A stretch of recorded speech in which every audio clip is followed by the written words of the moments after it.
you watching my 600-pound life? Yeah, I do that. I look at that all the time. I don't know how to get it up here since I've been here.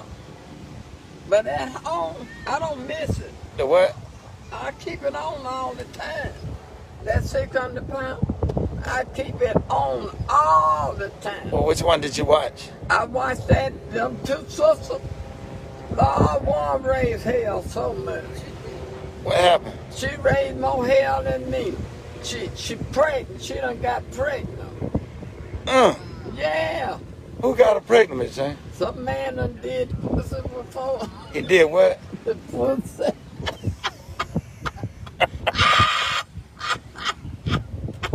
Hey, push. Miss Jane. So the one that's real big, he somebody done got her pregnant? Yeah. I wonder how, I can't even. I don't know how he got between them legs and did that. But baby, he must have stretched them wide shoulder to get up there. That thing so big, that she bigger than a dynamite.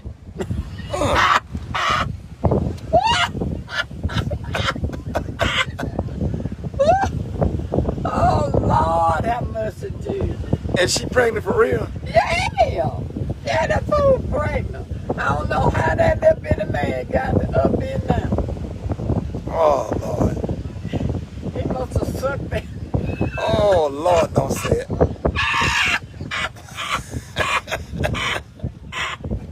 Oh Lord, have mercy. Oh Jesus. God, He done put the pregnant to her.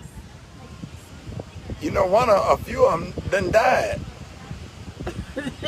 I know it. Huh? I remember one of them, a black one died. One black one died one time. Yeah. I look at it all the time. I keep it on my television. Right. All the time. Well, One in the kitchen. If I get up and leave out the bedroom, Yeah. I don't miss nothing when I get in the kitchen because I keep it on that kitchen all the time. Well, what the sisters, what they be arguing about? She just, you know, you don't do this, you don't walk, you don't do this, don't neither one of them walk.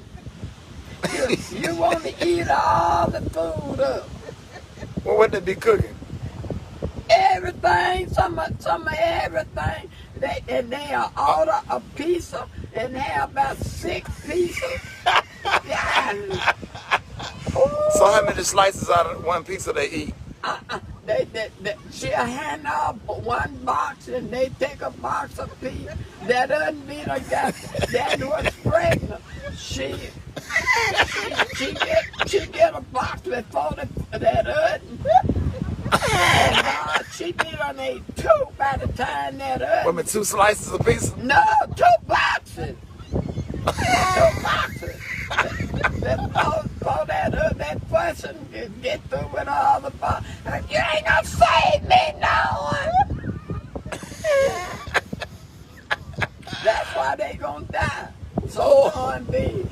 Got so much of fat on that man. That doctor took one of them fat off of them. Yeah. And do you know it weighed 12 or 13 pounds? 12 or 13. And she done put it back on again. Why'd she do that? Crazy as hell. Well, what they was eating? Pieces, them big pieces like that. Big pieces like that. Big. Yeah. Was he think was a Pizza Hut? They is a Pizza Hut. They ate 30 So pieces. the one that died. Look. Yeah. They ate 30 pieces before they got to the doctor. And the doctor asked, get mad with him because he's telling them the truth. They ain't got no business eating that food because they ain't supposed to be gaining no weight. What they be drinking? No, they don't drink nothing, they eat. They don't be drinking nothing. No lemonade, no. No, they eat. They'll eat 6 and 8 big round pieces. Them about the greatest whores I ever. What they have for breakfast, Miss Jane? Food. They don't have no bacon and all that. What they have? They use food. Down for breakfast. Them about the greatest women, like them too big. And you couldn't stay there with them? Oh no, they'll turn me against food. And you wouldn't let them one of them stay at your house? No, cause they eat up all my food. And I won't have nothing. I mean, I wouldn't have nothing. They couldn't come to my house. No. That's just low down. What if the Lord told them to come over there? No, the Lord ain't gonna tell them to come to my house because they know I ain't gonna give them nothing. Because they eat too much. And make them lose weight? They won't lose. How can they lose? And they done had that. What that thing is. To my recollection, honey, I'm the only one on this show with a degree, so let's be clear. The shade continued this week on the Rickey Smiley Morning Show, with Gary with the T saying he's the only one on the show with a college education. Glad you're not getting paid to recall, Gary, because I, too, went to Historical Black College University, Clark, Atlanta. Thank you. Find a way or make one. Mass comm major with a degree in journalism and in speech. Thank you very much and good day. And I have a degree as well. Why you sitting up here talking about everybody got a degree? Talk about the Alabama State University, the Clark Atlanta University. And where did you graduate from? Who, me? Northwood University, honey. Where's that? Cedar Hill, Texas. Cedar Hill, Texas. No, niece. It was not. Is that an HBCU? What? Musical guest Robin Thicke called in this week to debut his new song, Look Easy. It was just groove, and you could just lay back, ride along the beach with your hair down and top down, you know? That's that baby making music right there. You gonna get a Corona baby out of that. Oh, there you go. We had one. I know. I saw. His named Luca in December. We got our Corona baby probably off that song. Didn't even know it. For $31 million, Rickey Smiley explains what he'll do to one of NFL's greatest running backs. I promise you, Derrick Henry won't put. I'll knock Derrick Henry ass. Dog. Man, I hit Derrick Henry so damn hard for $31 million.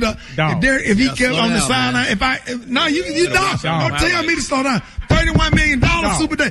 Highlights. I will have an angle on Derrick Henry. I'll knock his legs out from under that man. Please, We $31 will see million. you at ICU. Rocky, get your boy, man. During family time this week, the host thought his grandson slipped up and said something. The monster truck's supposed to be coming to town, too. Yeah, I saw a Bigfoot monster truck. A big what? A Bigfoot monster truck.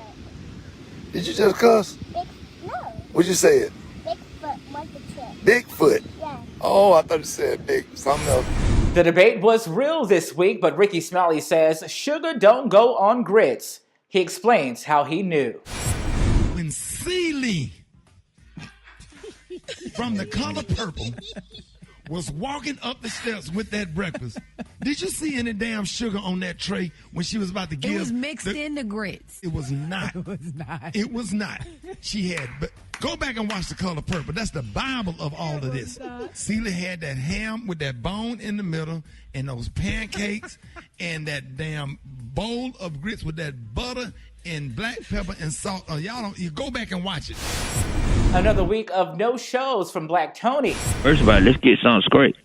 I don't call in sick every day, shawty. I don't hardly know be sick. I be having situations what happened to me, shawty. Okay. I ain't sick today. I ain't sick. I ain't nobody sick over here. I'm feeling good, boy. So why aren't you coming to work?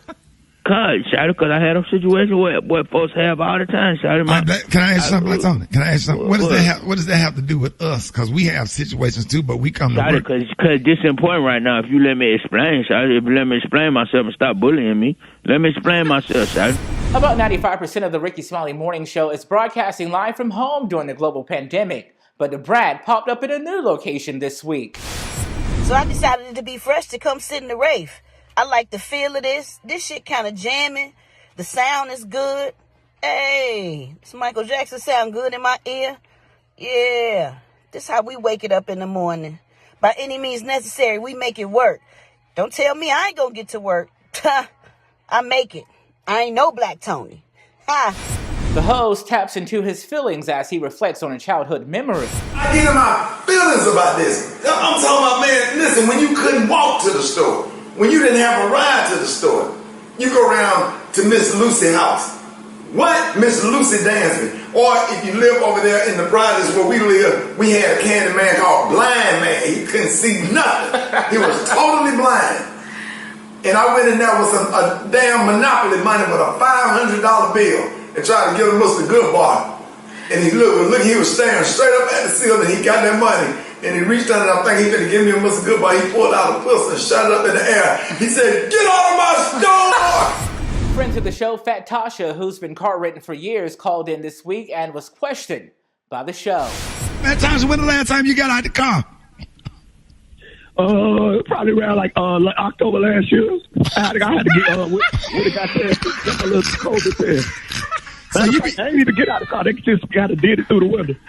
Right. So Fat Tasha, you run so many errands, do so much ripping and running, you don't have time to get out the car. I got to move. I got to keep moving. I can only think my car know how to cut up no more. I just keep it running. I be here. So Fat Tasha, you get ready to graduate from the community college. Don't you have to get out of the car to get your diploma? No, I really need to drive through. They just throw it in.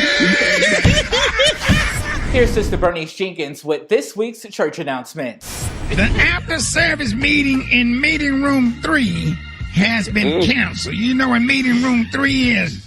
Yeah. It's been canceled because some nasty rascal done went in there during the service and passed gas and got the whole room and the hallway smelling like old ham juice and spoiled mustard greens. And wrapping us up here this week, in honor of Women's History Month, friend to the show, Miss Jannie, has a word. What you want to say to all the ladies that Just don't let no man make no fool out you. Right. Yes. If they can't do for you, you don't do for them. So, Miss Jannie, don't let them tell you nothing about if they done had a wife and she dead and gone on the hell of glory one. Gone to hell or the glory. Cause you was married. You had a husband. Yeah, I had a husband. And he died. He dead too. And where did you think he went? He gone on the hell. For the full version of these videos and more, subscribe to Rickey Smiley's YouTube channel at Rickey Smiley Official and online at rickysmiley.com. So what you say about Michelle, sir? Michelle, oh Lord, have mercy, Jesus. Do you know you make the best syrup in the world? I let my friend taste it, and it was the bomb. That girl talked about it. She tried to get me a ball. I said, no, baby, I have to eat all my pancakes up. I went and bought some pancakes.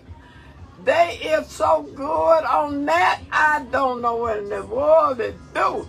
It'll make you choke your mama. They just that bad. Michelle, sir. That syrup is so good. Out of Chicago. The best syrup in the world, and I want the world to know that buy your syrup because it is the bomb. Better than the other kind. You'll never eat nothing else. But not with your pancake. That's right. Michelle's. That's right. Out of Chicago. Out of Chicago.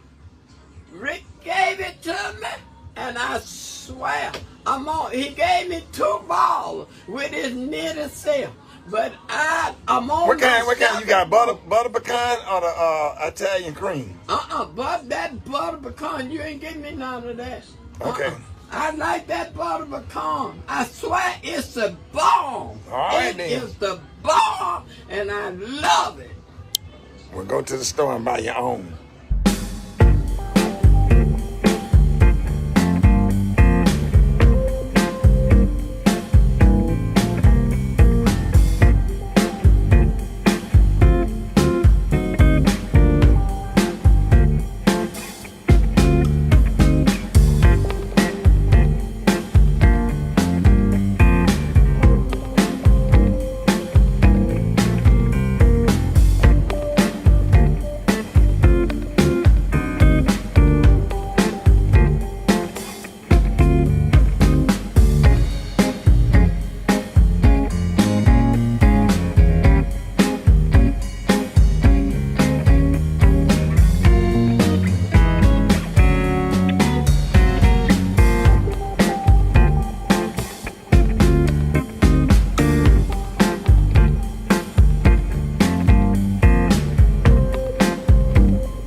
anybody can do anything in one key. She did it in how many keys, Reverend? How many keys, Reverend? How many key changes Beyonce had? Beyonce did the same thing in 5 keys, Phil. 5 keys. You need to take her to the show. She modulated in 1 key. You need to take her to the show. Yeah, Brad ain't gonna kill me. Okay, you need to take her to the show. She's trying to get me killed. She will get you. She's trying to get me killed. You take her to the show, man. That's good. I'm not taking away from that. That's good. That's in 1 key. Oh, I tell you what, and I'm sure she can. She could have did the hook to that song, took it up a half step, and did the same thing. Took it up another half step and then modulate up a half step. If she would have evened out with Beyonce if she would have did 3 halves, took it up 3 half steps and modulated each time. Then I would have been like, okay, yeah. You know what? That's another one that we never mentioned. Aretha Franklin. Which one? Aretha. Right. Aretha Markle. We've never had a problem with modulation. Oh yeah, yeah. That's rhythm and blues that you're talking about right there. Right. About Beyonce, but when it came down to gospel. Oh yeah. Oh yeah. Yeah. Aretha had the voice. Oh, for sure. The lungs. The best. But no joke in it. Well, I know this music, well, don't get me upset. I get in my feelings. I took band, I took symphonic band, jazz band, concert choir. I was in the band too. Gospel choir. Huh? I was in the band too. What you played? Snare drum. Yeah, that's my mom and dad played snare drum. That's how they met. They got married, I was born a year later. Not a bastard. A lot of people think I'm a bastard, but I'm not a bastard. Nobody said my that. grandmama called me a bastard, but I'm not a bastard. What about Whitney Houston? You want a bastard, baby? She's good, but she don't have no songs where she did. Man, what are you, Beyonce's agent, man? Seriously, man, come on. I'm talking about the notes. I'm sorry, ain't nobody better than Whitney, man. Nobody. I don't care who it is. I'm not talking about artists. I'm talking as far as singing. Performance. Huh? They would say that Whitney was something else. It's a lot of wide receivers, but I ain't but one win the Heisman Trophy this year. A lot of them could have won the Heisman Trophy. They had a good quarterback in Nick Saban. Whitney's a GOAT, man. She might be, but she ain't did nothing like that in no song. Not in no fire kitchen. You can name all of them. He's not gonna let that go. No, you can name. He's not gonna let it go. Mary Magdalene. He's not gonna let it go. Listen, send that to Beyonce, please. Mary had a little later. She okay, kid. That lady asked you a simple question. This is what senior citizens gonna start doing. You better be nice. She asked you a simple question. She asked you, did you want a cup of coffee? The answer is yes or no. She didn't ask you what you ain't had. And stuff like that get on my nerves. You ain't got no business because your nerves ain't none of my nerves. Okay. The question. Did you hear the question? Did you hear the question? Now you got them folks scratching all down in your back. Yeah, because I can't reach it. I can't reach it. He done went in that water and caught some boards on him. And scratching his back with them folks. Now see, you done started messing. You done held up my coffee. I would have had some coffee by now. The question is, let's go back. Do you want coffee, yes or no? That's not none of your business because she didn't ask you. She said, would you like some coffee? I said yes. But she asked you, did you want some coffee? You talking about what you ain't had. Nobody want to hear all of that. You step ahead. You better shut up while you step ahead. I tell you what. That's right. I tell you what. He ain't going nowhere else with me. On the way I don't go, I'll be dead. I tell you what. And I ain't getting to that because the Lord don't want me. Let me tell you something. I can get a restraining order. They'll have you put in jail.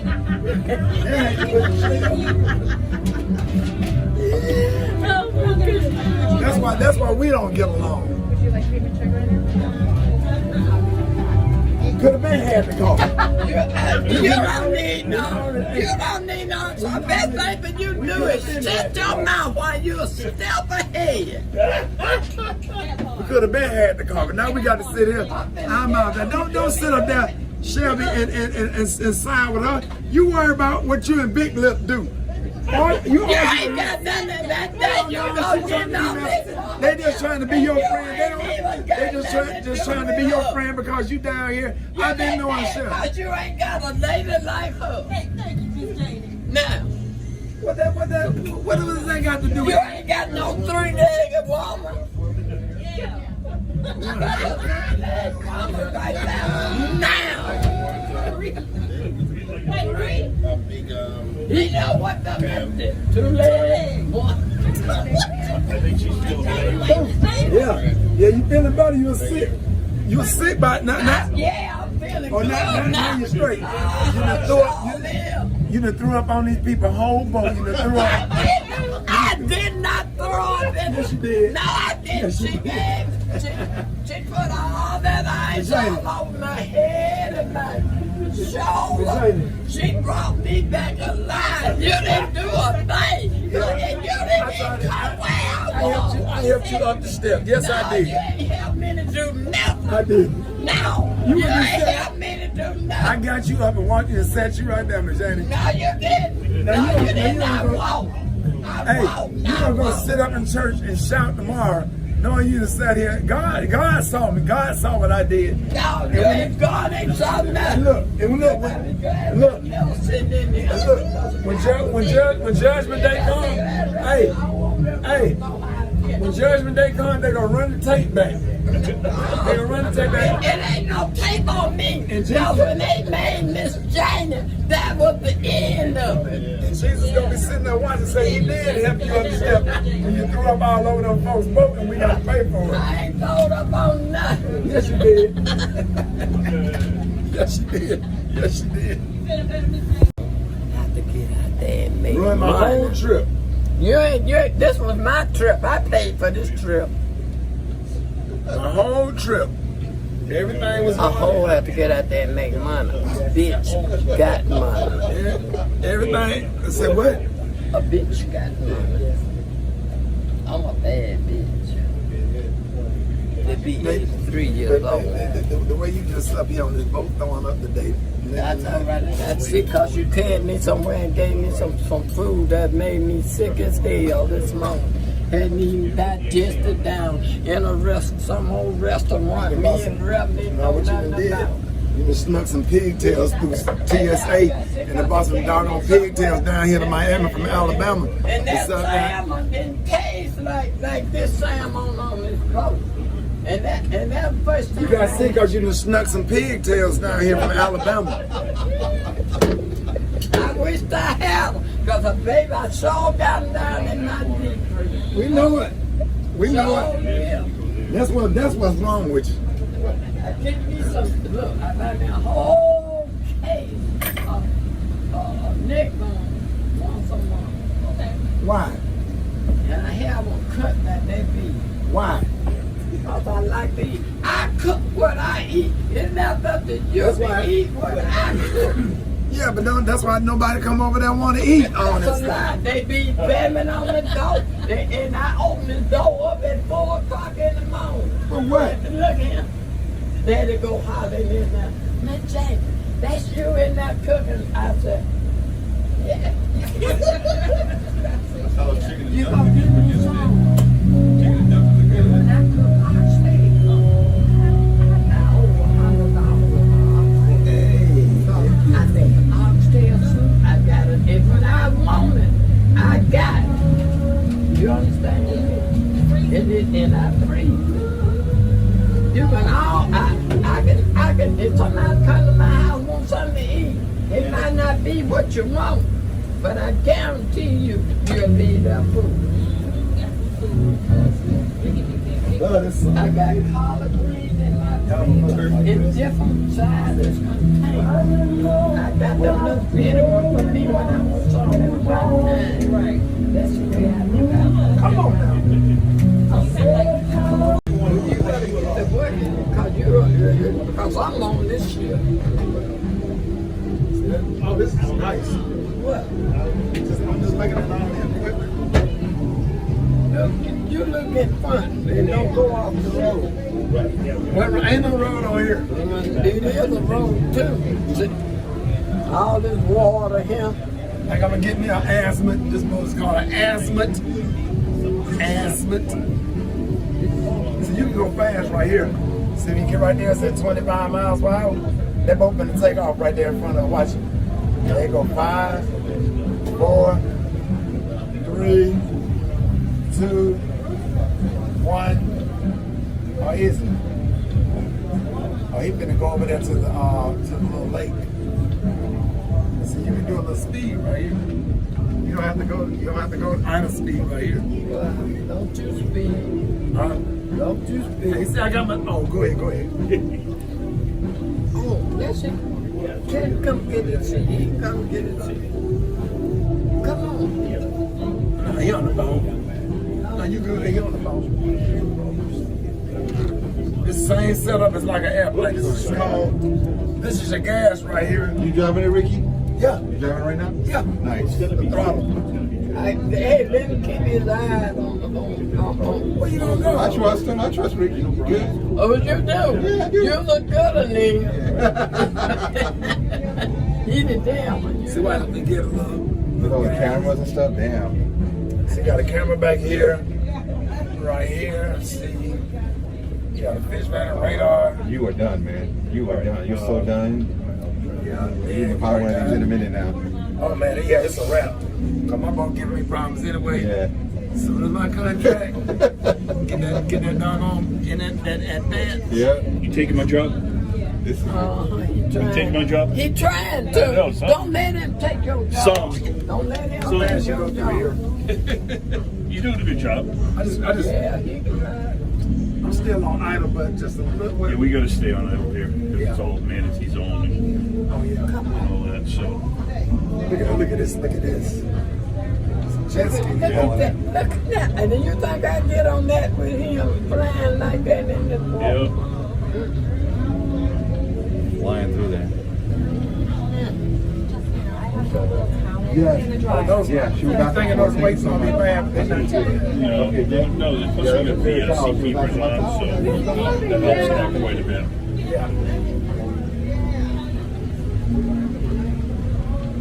I don't like this.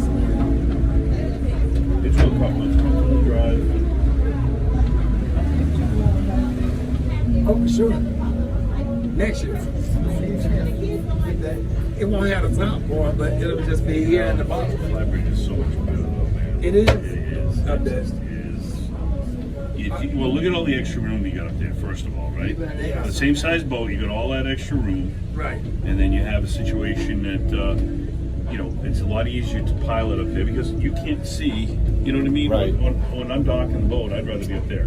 Right. So let's, I don't know what this guy's doing. We'll go around him that way. That's fine. Are they being towed? I don't know. I think he's getting ready to hook up. So I'm gonna go up top there just for 1 second. You miss? All right, I'll stop. Yeah, I've got the helm control there though. This is nice, Ricky. Like a Lambo, man. I have it in neutral right now. Why is he turning around?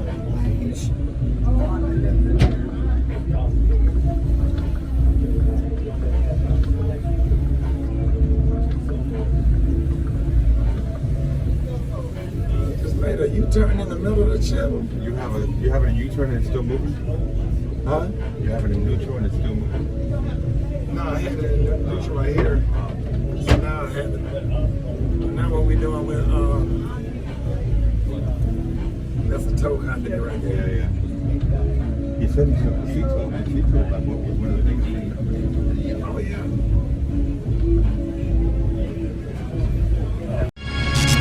Oh man, Pastor Haynes. Yes, sir, Rickey Smiley. Yes, sir. Entertain them, Pastor Haynes. I know you got a good word this morning. Hey, thank you for getting our week off to a great start because life can sometimes be so overwhelming it will break you down. And someone is listening where if you don't catch a break or get a breakthrough, you may break down. So here's what this song says. Take a praise break if you don't want to break down, and watch God prepare you for your breakthrough. I love this because this song says what we do every single day is so vital to your mental health, your spiritual well-being, and living a blessed life, and that is learn how to take a praise break. And when you take a praise break, it will preclude you from breaking down. Why? Because when you take a praise break, you reflect on how good God is. And when you reflect on how good God is, you can overcome how bad life can be. I love that right there, because life can go bad. People can do you wrong. But when you praise the God above you, who has nothing but love for you, God can use their hate to elevate you. God can use what happens to you that goes wrong to somehow get you to the right place. So I praise God for what God has done. I praise God also because of who God is. God is a way maker. God is a heart fixer. God is a door opener. God is sovereign. I praise God because of who God is. But then finally, I praise God for what God is going to do. I praise God in advance for what's on the way, because if God has done it, the good news is God can still do it. So I'm praising God in advance, just like we do when we get ready to eat and we say, Lord, we thank you for what we are about to receive. So that's what you do. Don't break down. Take a praise break and praise God for what God has done. Praise God for who God is, and then praise God for what God is about to do. Praise God. Don't break down. There it is, ladies and gentlemen, the senior pastor of Friendship West Missionary Baptist Church, Dallas, Texas. Pastor Haynes, let them know how you can be reached. Hey, you can follow me on social media. I'm on Twitter and Instagram at FH Unscripted. I'm on Facebook, Frederick D. Haynes, and my sermons are on my YouTube channel, Frederick Haynes. There it is. Love you, Pastor Haynes. Love you, Ricky. Have a good one. News headlines, entertainment, sports. It's the front page on the Rickey Smiley Morning Show. All right, Rickey Smiley Morning Show, 12 minutes after the hour. Y'all, the front page news is being brought to you by America's Best. Don't overpay for eyewear. Visit America's Best and get 2 pairs and a free exam for just $69.95. It's not just a better deal, it's America's Best. Eva, good morning.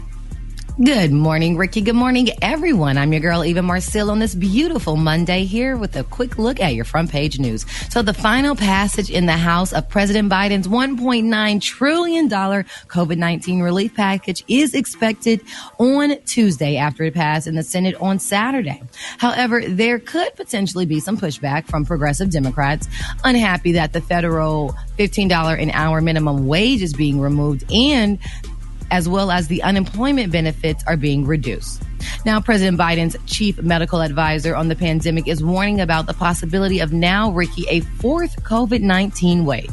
Dr. Anthony Fauci urged Americans to please be careful as possible as the country reopens.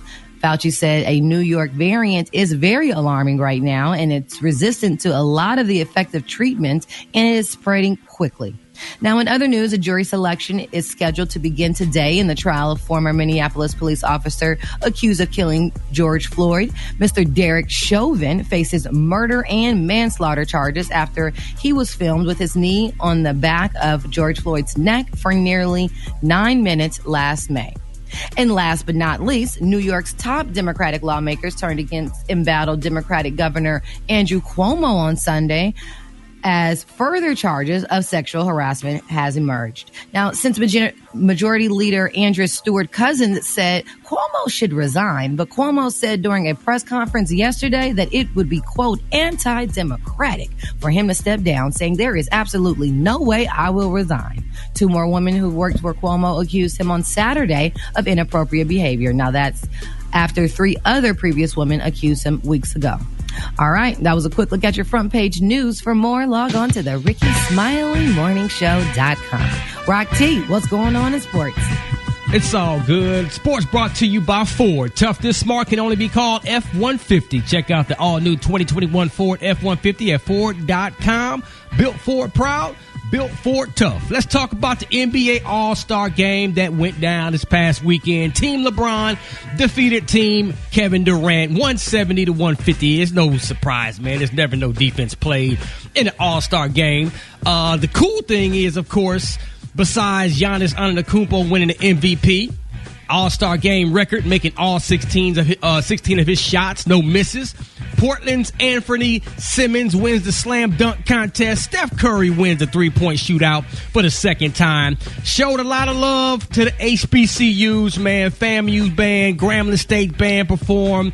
Thurgood Marshall College Fund was represented by Team LeBron. The United Negro College Fund was represented by Kevin Durant. They generated $3 million in donations, man, that'll go be dedicated to HBCU scholarships, man. So big ups for the NBA for putting that on. Former LA Clipper and Detroit Piston Blake Griffin will join the Brooklyn Nets, ladies and gentlemen, for the remainder of this season. Of course, he wants that ring. He's going after it. He's going to join Kevin Durant, Kyrie Irving, and James Harden. You add Blake Griffin to that doggone roster, you got you an all-star team right there. So we're going to see what happens, man. They're probably the team to beat as of right now on paper. This is on paper. Last but not least, Texas Longhorn women's basketball star declares for the NBA. I'm WNBA. I'm talking about Charlie Collier. She's expected to be the number 1 draft pick, 6'5" center. We're going to see what happens, man. She had a pretty good year this year so far. 22 points, 12 rebounds a game. It's going down real big. That's what I got for sports. What's up there, Gary? All right, y'all. Actress and singer Halle Bailey, not Berry, Halle Bailey, y'all, has come to her beautiful sister's defense, y'all, Miss Chloe Bailey. Now, you remember last week we were talking about it, y'all, when Matthew No said some very disparaging things, honey, about little Miss Chloe, honey. Well, now her sister, honey, is stepping up, honey, when Chloe was dragged by Matthew Knowles, honey, on last week. Now, Chloe said how amazing it is, y'all, that Chloe Bailey is already an icon, honey. She said that last week, honey, about Matthew Knowles. Some people saying that he may be coming to a early onset of dementia, because he went on to say, y'all, some things about her, saying when people was telling him that, well, you know, Chloe, you know, people are comparing her to Beyonce, saying that, you know, she's a great comparison to be a younger Beyonce, and you know that, you know, maybe she should play Beyonce in a biopic. And Matthew No said that is insulting. How dare you say that about this girl? You're an idiot. She's not compared to Beyonce, and went on and on to the break of dawn, y'all, until this girl finally stood up for her sister. You know, people saying Matthew needs to retract that and apologize to her, but he has yet to apologize to this young lady. So, and you know, Beyonce signed Haley and Chloe on to her production company, what have you. So Matthew probably didn't get that memo. So we just got to pray for him. And Tina co-signed how much she looked like the young lady back in the day. So it was a picture that surfaced of Beyonce getting her hair done a long time ago. And Beyonce looks like Blue Ivy in the picture. And the lady doing her hair, who's Tina's longtime friend, looked like Chloe. It looked just like Haley. It looked just like her. And Tina co-signed it, and now Matthew is acting all funky. I don't like it. Neither do I, and it's sad. We feel so sorry for Chloe. But nevertheless, honey, she's going to survive and write just in time, honey, for Women's History Month. All right, the color today is one of my favorite colors. My color today, y'all, is distilled water. On the high end, you say distilled water, and on the low end, you say beautiful clear. That's your color for today. Brad, what you got coming up next in the hot spot? Well, Gary, coming up next in the hot spot, Kanye West could be in a little bit of trouble. I'm going to tell you all about it up next. It's the Rickey Smiley Morning Show. Drop it like it's hot. Drop it like it's hot. So hot. So what the brand when you done? Catch me at the hot spot. It's the BR18. Watch our Rickey Smiley Morning Show. Brad got the hot spot brought to you by Macy's. Tune in each week to the Undressing Room podcast presented by Macy's with hosts me, Eva Marcille, L'Oreal, and Dominique. 3 powerhouse women who are not afraid to speak their mind. Available everywhere you listen to podcasts. Brett. Good Good morning, Ricky. Good morning, everybody. I'm your girl, Brett Tat Tat, and this is the hot spot where we bring you music, movies, and more. So let's get off into this thing. Kanye West's latest sneaker, Yeezy 450 in cloud white, sold out this weekend in just 1 minute, y'all. The sneaker became available at 7 a.m. through the Adidas app and YeezySupply.com and was sold out by 7:01 a.m. In other news, though, Kanye could be in a little bit of trouble because he may have been involved in some unlawful fundraising practices during his 2020 presidential campaign. Now, according to the Daily Beast, Kanye accepted multiple donations from minors and possible contributions from foreign nationals with his operation, including some false names and addresses linked to drop shipping facilities on the East and West Coast. An investigation may be launched. Kanye raised more than $100,000 in small donations in 2020. Oh, Lord have mercy. You got to be careful when you're doing that stuff because you don't know if something is wrong or something's right or what you're doing if you don't know what you're doing in the first place. All right. Okay.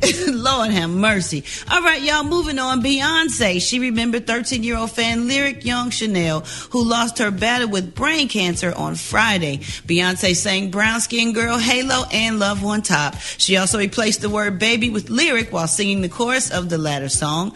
Lyric captured the hearts of fans on social media by her hilarious TikTok videos and lives she posted while going through her journey. Our prayers are with her family. And y'all, Bruno Mars has addressed accusations that he is a cultural appropriator of black music. Lord have mercy. During a recent radio interview, the singer, who is Puerto Rican and Filipino, said, I would say you can't look at an interview. You can't find an interview where I'm not talking about the entertainers that come before me. And the only reason why I'm here is because of James Brown, is because of Prince, is because of Michael Jackson. That's the only reason I'm here. He continued, I'm growing up as a kid watching Bobby Brown saying, okay, if that's what it takes to make it, then I got to learn how to do the Running Man. I got to learn how to do the moonwalk. That's it. And this music comes from love. And if you can't hear that, then I don't know what to tell you. Now, Bruno Mars, he did grow up listening. What, didn't he do like a Michael Jackson commercial, a Pepsi commercial years ago? Yeah, like, so what's wrong with that? Because what's the problem? What y'all think the problem is? Yeah. So what was the question again? The question is, they saying he's a cultural appropriating like Michael Jackson. But isn't he kind of black? I thought he had some black in him. No, he's Filipino and Puerto Rican. Which means he's black, because if you Puerto Rican, you black. Yeah, somewhat, yeah. Well, there go that black part. Well, there it is, y'all. We gonna wrap up the hot spot right there. Coming up next, we got Rock T's Joke of the Day, and we got your wake-up calls. Hit us up at 8669-RICKY. That's 1-866-9-RICK.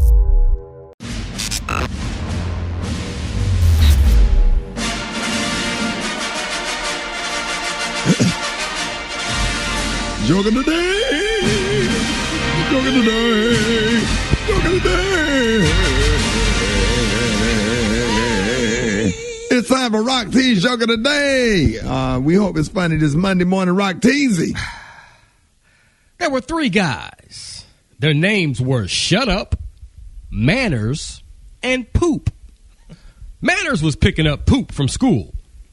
Shut Up got pulled over by a cop. And the cop says, what's your name, son? Shut up. I said, what's your name? Shut up.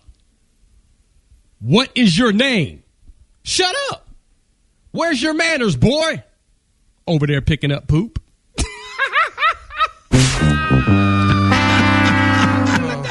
Wow. I'm going to rock with it. Really? I'm going to rock with it. It's just so stupid, it's funny. Yeah. Nope. So he said, where's your manners? And but Shut Up was in the car by itself. Yeah, because Manners was over there picking up poop. Right. But I thought all 3 of them was in the car. No, man, Manners was picking up poop from school. And he said, where's your manners? Over there picking up poop. Yeah, they had to be white, because if they was black, he wouldn't have got through, what's your name? Shut up, pow. That'd have been there. You go.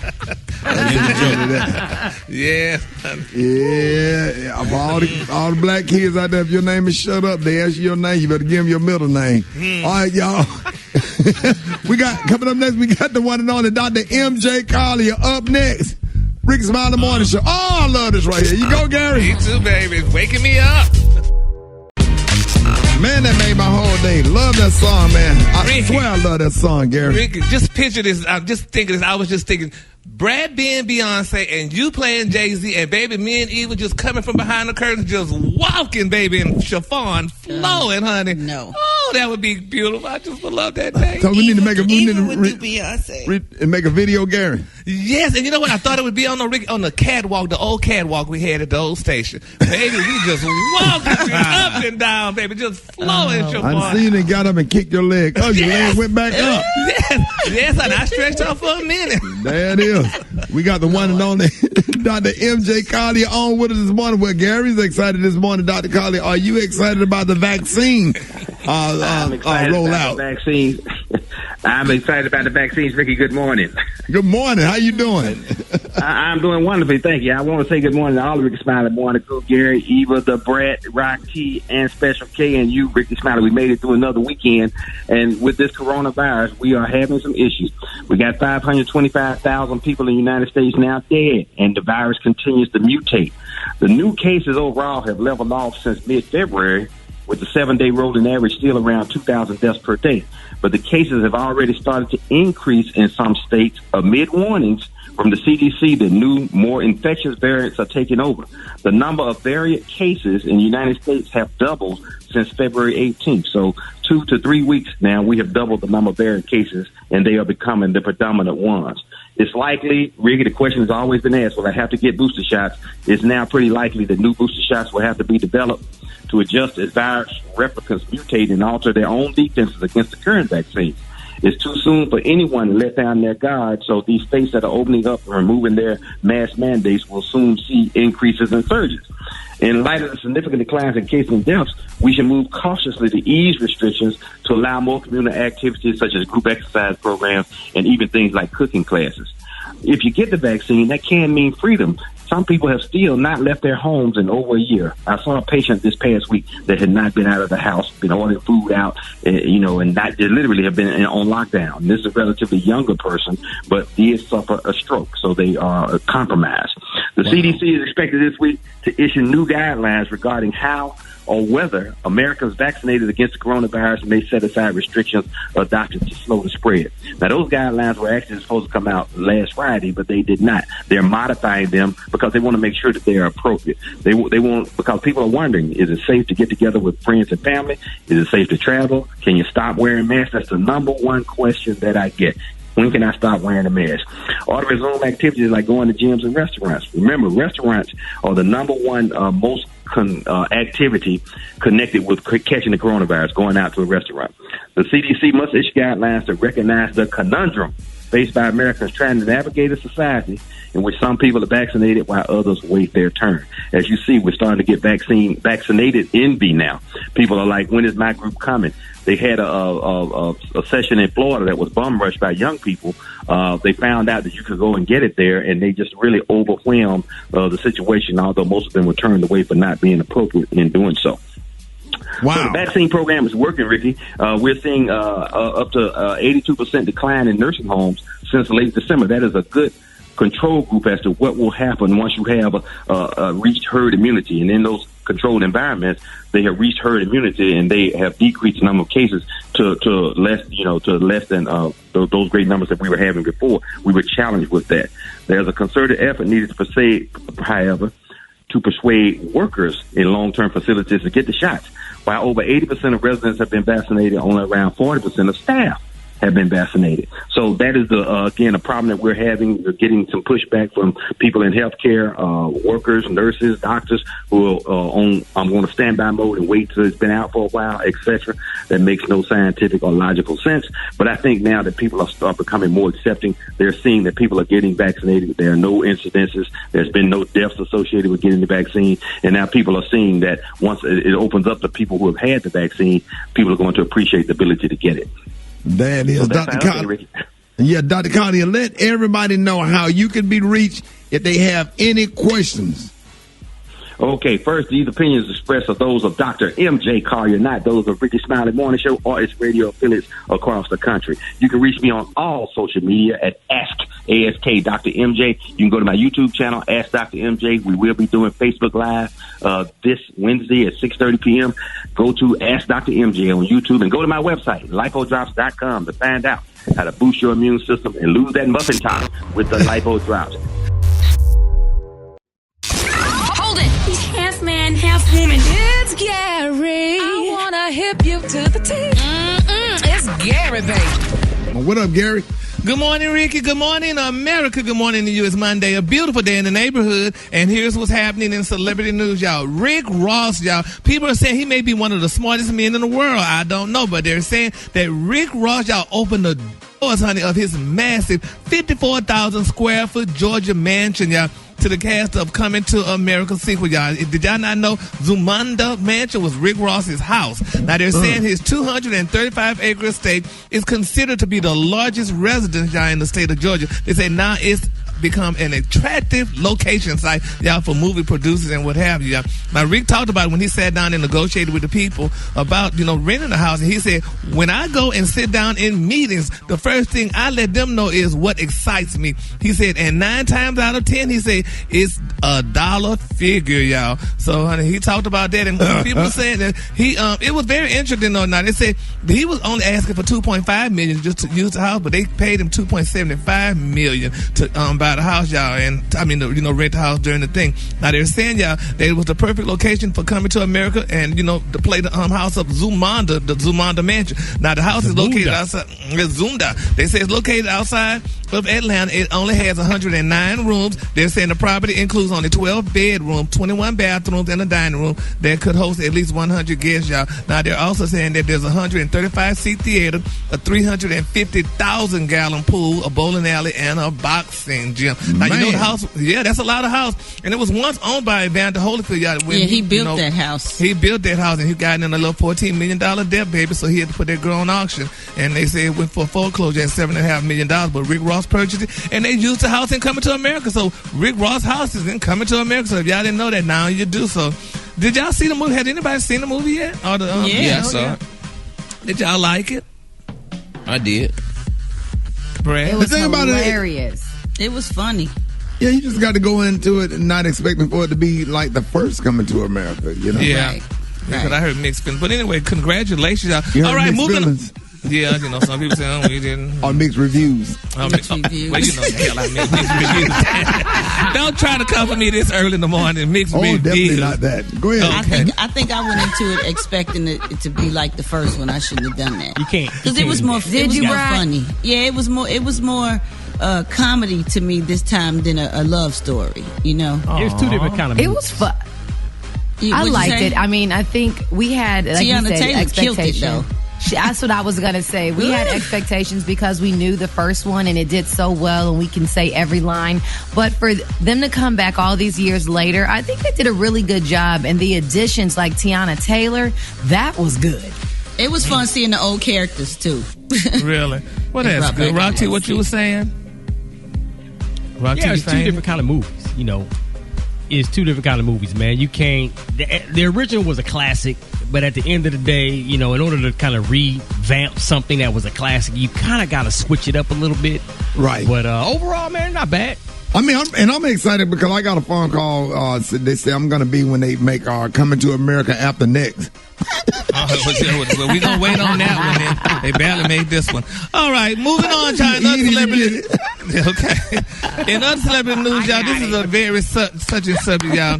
Jay Boog, y'all, he slammed First Lady Michelle Obama's interview, y'all, with Zaya Wade. I know y'all probably saw that interview. We're talking about him too. Jay Boog. All right. B2K singer, y'all, Jay Boog, y'all, he took to social media to give his stance, y'all, on the 13-year-old Zaya Wade, the daughter of NBA superstar Dwayne Wade, during that interview with Michelle Obama. Now, Obama told Zaya, quote, I'm just so proud of you, being just an amazing role model and embracing your youth. At your age or in the teenage years and probably through your 20s, y'all, you're going to be experimenting with so many versions of yourself, right? And all young people are trying on different versions, different voices. They're learning more about their intellect. They're learning about what they love, what they're good at, what they like. This is the period of exploration. And Boog wrote in his Instagram, this is not cool, very demonic. Using this child for a new agenda. Take away the man, make the woman the new man, and no more reproduction. This child shouldn't be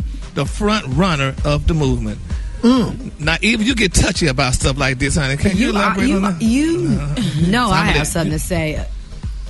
I mean, no one needs his hyper-masculine, unnecessary, insensitive opinion. That's fine. If he doesn't agree with it, then don't have that in your household. But how dare you tell a young man with that much courage that came out to the world that there's an issue? Impressed Let by him that be. interview. Like, I was like, wow. I had never really seen her like that, you know? And I was like, wow, I was impressed. She had it together. I was like, okay, girl. You know, Who you talking about? First Lady Michelle or Zaire? Zaire. Yeah, Zaire. It was interesting to me. When I saw it, I just took it back. But I'm going to just leave that alone. Were you that poised at that age, Gary? No.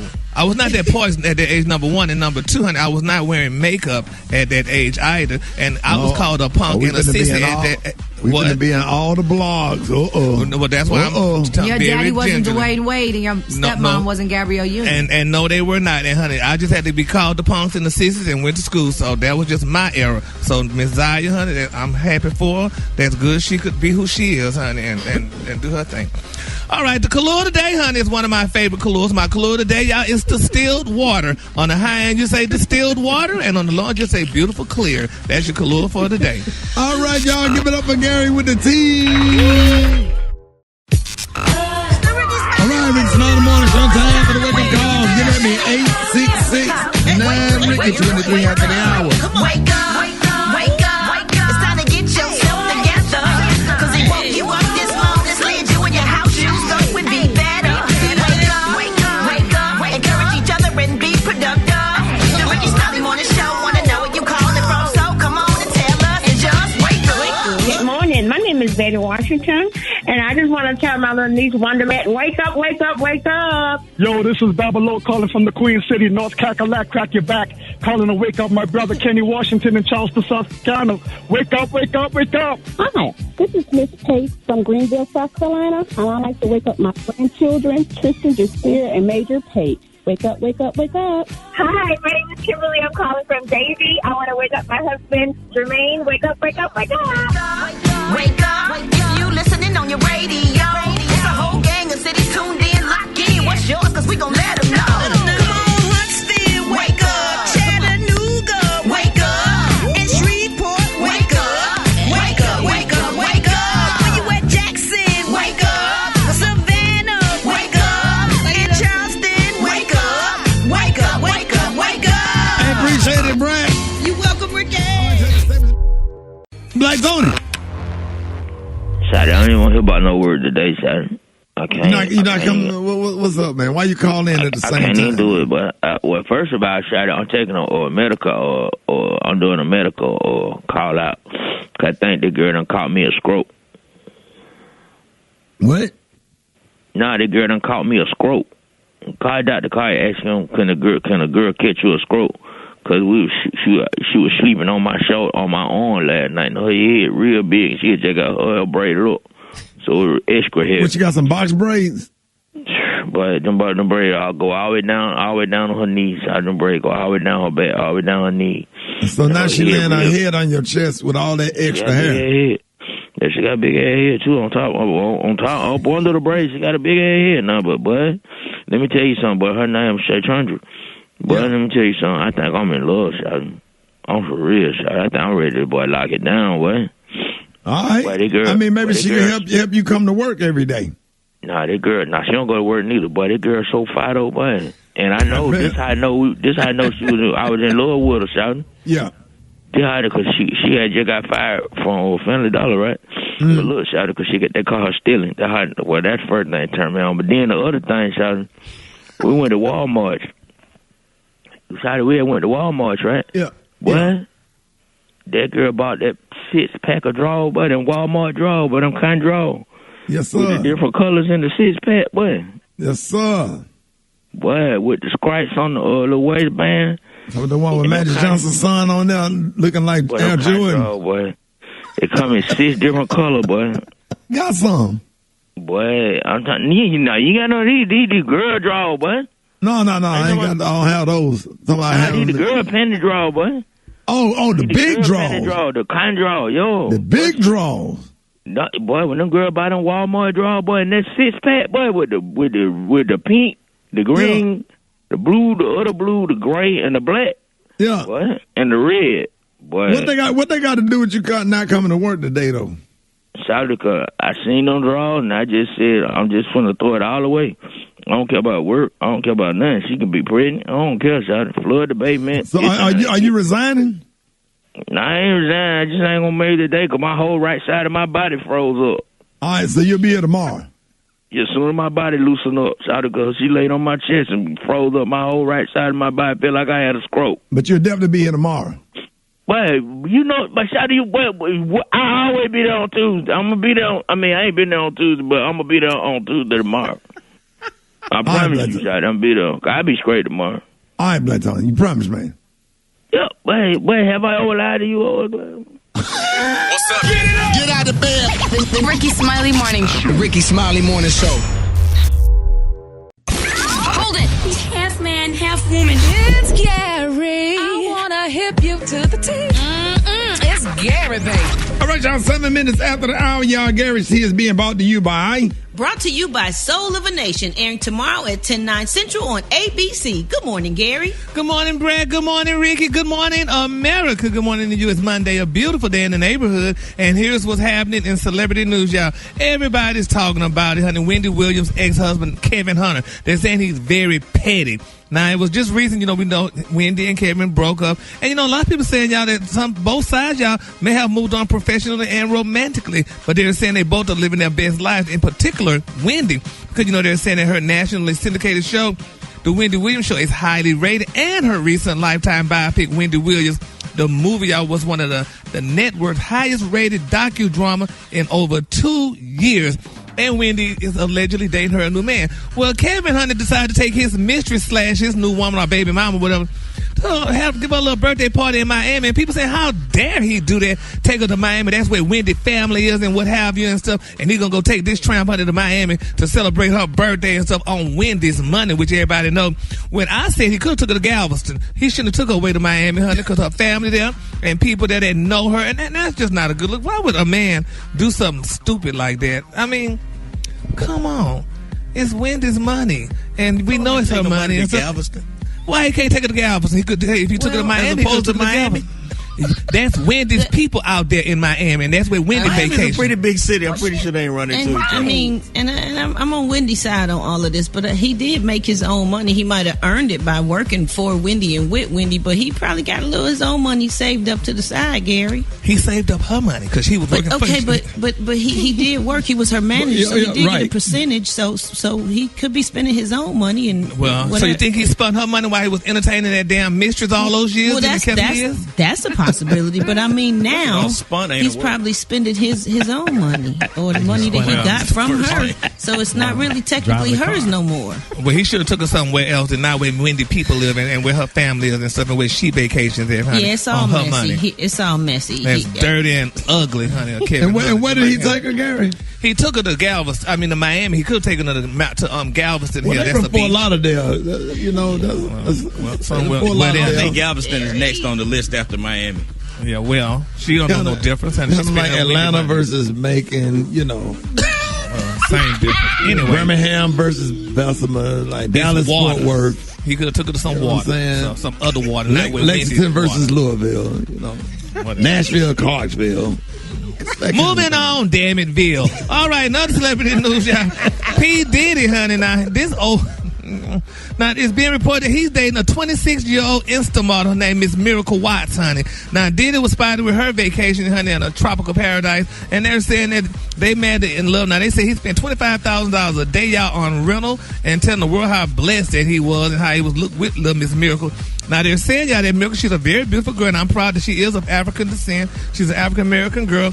But they say, honey, Miss Miracle, kind of had a few friends, honey. They say, she allegedly dated celebrity men, including Drake, Rick Ross, Meek Mill, 50 Cent, August Alsina, Trey Songz, and so many more. Ooh. So it was Diddy's turn. Her name is Miracle, so she's a miracle, baby. They should be happy to have her. So, but she's a very beautiful girl, and hey, Miss Miracle, honey, when Kim Kardashian them all did, ain't nobody said nothing. So let Miss Miracle get her work in, honey, and they do wonderful things for the community. She must got that. She's a very beautiful girl. Yeah, she's a very pretty girl. So, it's just something, like I said, when a girl of African descent do it, everybody talking about it, but honey, when a girl of non-African descent, she's an angel, she's a queen, she's No, from when the a sky. girl does it, period. Because no one is talking about the list of the women that all the men date, but for some reason, when it comes to women, we talk about their list. Let me tell you something, even when we don't text you back, we are reading our Bibles. That's right. You are live from a pit of hell. You one day off Sunday, so you know good and well you ain't cracked that Bible. Y'all know y'all sitting up here trying to make men look bad that we be up in Bible study. Bible studying some woman. But anyway, the color of the day is okay. The color of the day is one of my favorite colors. My color of the day is distilled water. That's what y'all need. On the high end, just say distilled water, and on the low end, just say clear. That's the color for the day. Right, when we don't text you back, just know that we are meditating on the Lord. All right, y'all. More Rickey Smiley, more. Y'all give it up for Gary with the T. More Rickey Smiley, more the show. More Rickey. Did you see that post? People are talking. Here's what's trending on the Rickey Smiley Morning Show. Meghan Markle and Prince Harry sat down with Oprah Winfrey for a much anticipated sit down. Now, the interview provided to be filled with several bombshells from Meghan as well as Harry. Now, the most talked about moment was when Meghan said that she saw signs of racism as Archie was not given his birthrights like the other great-grandchildren, and the concern over the color of his skin. Listen. In those months when I was pregnant, all around this same time, so we have in tandem the conversation of he won't be given security, he's not going to be given a title, and also concerns and conversations about how dark his skin might be when he's born. What? And there is a conversation. Hold up. There's Stop several right now. There's several conversations. There's a conversation with you, with Harry, about how dark your baby is going to be. Potentially, and what that would mean or look like. Ooh. Now, Oprah asked Harry, what about the conversation look like, what that conversation looked like when the private conversation was held over his son's complexion and Archie not receiving his prince title? That conversation I'm never going to share. But at the time it was awkward. I was a bit shocked. Can you tell us what the question was? No, I'm not comfortable sharing that. Okay. But that was right at the beginning, right? Like, what will the baby look like? Yeah, what will the kids look like? Yeah, what will the kids look like? But that was right at the beginning when she wasn't going to get security, when members of my family were suggesting that she carries on acting because there's not enough money to pay for her and all this sort of stuff. Like, there was some real obvious signs before we even got married that this was going to be really hard. And Meghan also spoke on how the overwhelming amount of negativity from British tabloids, social media, and sense of feeling alone sent her into a deep depression, and how at one point she did not think that she'd make it out. And what happened when she reached out to the palace for help and was denied. So that I've never felt this way before, and I need to go somewhere. And I was told that I couldn't, that it wouldn't be good for the institution. So the institution is never a person, or is it a series of people? No, it's a person. It's a person. It's several people, but I went to one of the most senior people just to get help. And that, I share this because there's so many people who are afraid to voice that they need help. And I know personally how hard it is to not just voice it, but when you voice it, to be told no. Ooh. They said, my heart goes out to you because I see how bad it is, but there's nothing we can do to protect you because you're not a paid employee of the institution. This wasn't a choice. This was emails and begging for help, saying very specifically, I am concerned for my mental welfare. But nothing was ever done. So we had to find a solution. Now, many people wonder why Meghan Markle stayed silent for so long, and she stated that she thought that the palace was going to protect her and how she was silenced from addressing any rumors. The sad irony of the last 4 years is I've advocated for so long for women to use their voice, and then I was silent. Were you silent or were you silenced? The latter. So how does that work? Were you told by the comms people? Were you told to keep silent? How were you told to say nothing? Everyone in my world was given very clear directive from the moment the world knew Harry and I were dating to always say no comment. So that's my friends, my mom and dad, and we did. I did anything they told me to do. Of course I did, because it was also through the lens of, and we'll protect you. I believed that. And among some of the other wildest revelations from the interview, Kate Middleton actually made Meghan cry the week before their wedding, as opposed to the opposite, in which was widely reported. Now, Meghan and Harry got married in secret before their televised wedding, and Meghan and Harry are happy and living a really fulfilling life in California, and they announced that they are having a girl later this summer. So, what do y'all think, Brett? Man, this was crazy to me, but I guess I would be scared for my life if I was saying all this stuff, because they were already getting like death threats. I just wonder why they just lay it all on the line. Do y'all think that makes them feel more safe because the world knows? I think so. I think that's a good point. But I think the racist angle has always been a part of that whole royal family mess. It's always been a racist thing over there. Yeah, I think that there is so much more that Meghan could have said to talk about the truth of what happens behind those palace walls. But I think she has been one of the boldest people that has been added to that family to really speak about the ills that go on in a way that allowed us to know that racism is still real, but did it in a very savvy way. She did a good job at that interview. Yeah, she did do a good job, but they have a second part that's coming on. Oprah was going to talk more about it. But this tonight? I think it's tonight. Tonight on her network, but she was on CBS last night. But anyway, last night it was very touching. I mean, honey, Meghan and Harry spoke out and let the world know what really goes on behind Buckingham Palace. And like Meghan was saying too, it's just like with any job in entertainment. You smile in the public, but behind closed doors, people don't know what in the hell you're going through. It's just like radio. When my broadcasting professor told me when I was in broadcasting school, he said, when you crack that mic, you better have a smile in your voice. And that's what Meghan had, to have a smile in her voice and her eyes, honey, when she went out in the public. But the Queen did her dirty. They say, nowhere in hell that little black child of yours gonna be a prince, honey. No way. We're not gonna give him a title. We're not gonna acknowledge him, honey, or none of that stuff. And she had to go through all that. But I will say one thing about Harry, and I tweeted it last night.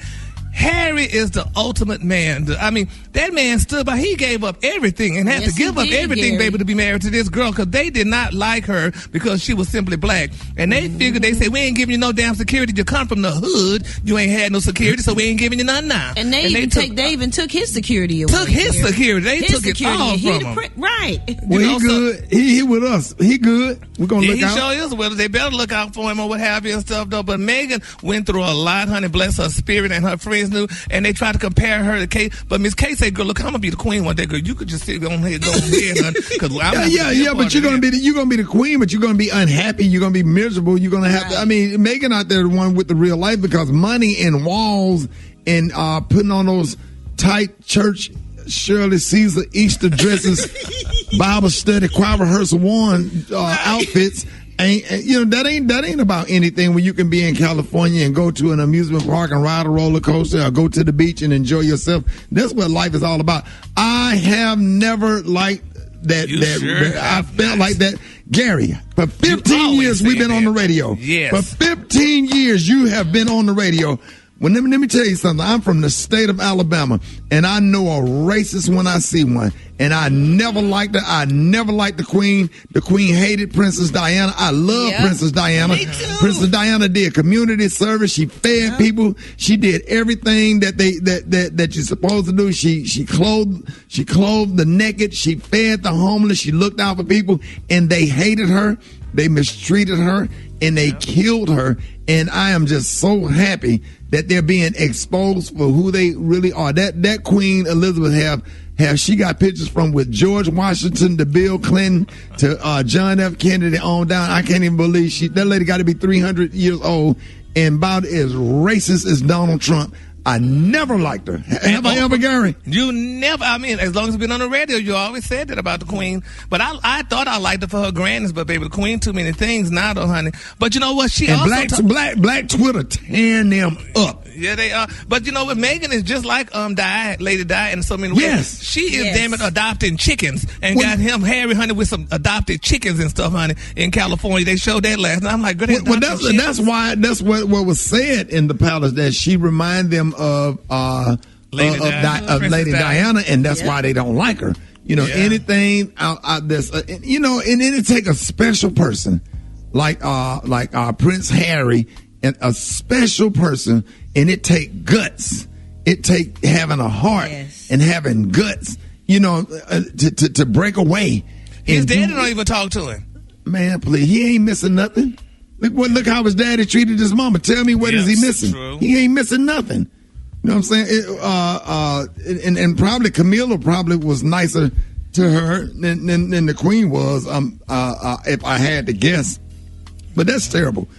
That's terrible. But hey, hit us up on our social media and let us know your thoughts about the interview. And coming up next, man, we're gonna have the State of Black America with Marc Morial. Coming up next, you don't want to miss it. Rickey Smiley Morning Show. Rickey Smiley. All right, ladies and gentlemen, it's time for the State of Black America with National Urban League President and CEO Marc Morial. Good morning, Mr. Marc. Good morning, Ricky. And we saw last night a courageous Meghan and a courageous Harry. And, you know, I don't usually follow the royals, but I watched every minute of the interview. And kudos to Oprah, not only for getting the interview, but also for making the interview the kind of interview where it was just basically a conversation. Right. It was just absolutely awesome. But I'm just glad that racism all over the world is being exposed. Exposed once again, and you felt it, and you saw it, and you understand exactly what she's had to deal with, and she stood up to it. And that's the important thing. She stood up to it.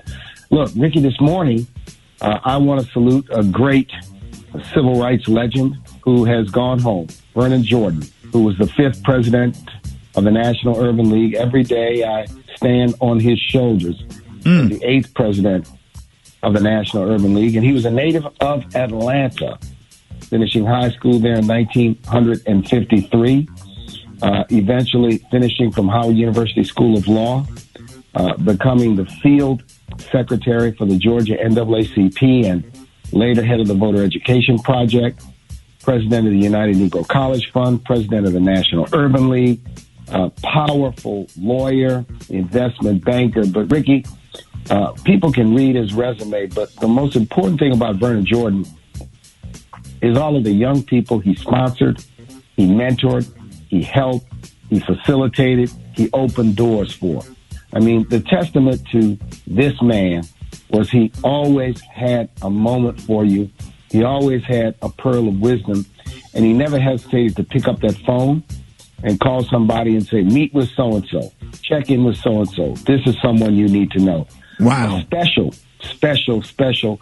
And right there with John Lewis and C.T. Vivian, we've lost them. And we've lost Hank Aaron, and we've lost Cicely Tyson, and now Vernon Jordan. These legends who we knew and we followed and we watched and we loved, who served us, are going home, and we've got to stand on their shoulders and continue to do this tremendous work. So tomorrow, at the National Urban League website, beginning at noon Eastern, those who are interested can follow the homegoing and services of Vernon E. Jordan, Jr., which will be taking place. I'm proud that the family has asked me to deliver remarks, and I will be doing so with great humility, pride, and respect and honor for this great urban leaguer, great black man, civil rights champion, and outstanding American. Wow. And also a member of Omega Psi Phi Fraternity Incorporated.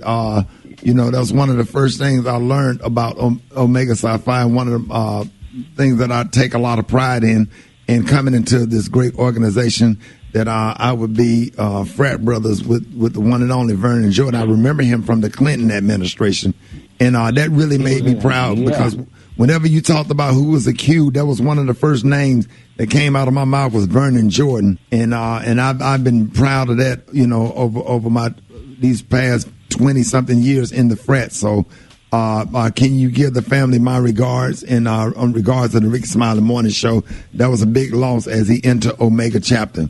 No doubt, and I'll certainly share your love and good wishes for the family, or bereavement and sympathies for the family. No doubt, Rickey. And we want young people to know who Vernon Jordan is and what Vernon Jordan contributed. And the fact of the matter is that he was president of the United Negro College Fund at 33 years of age.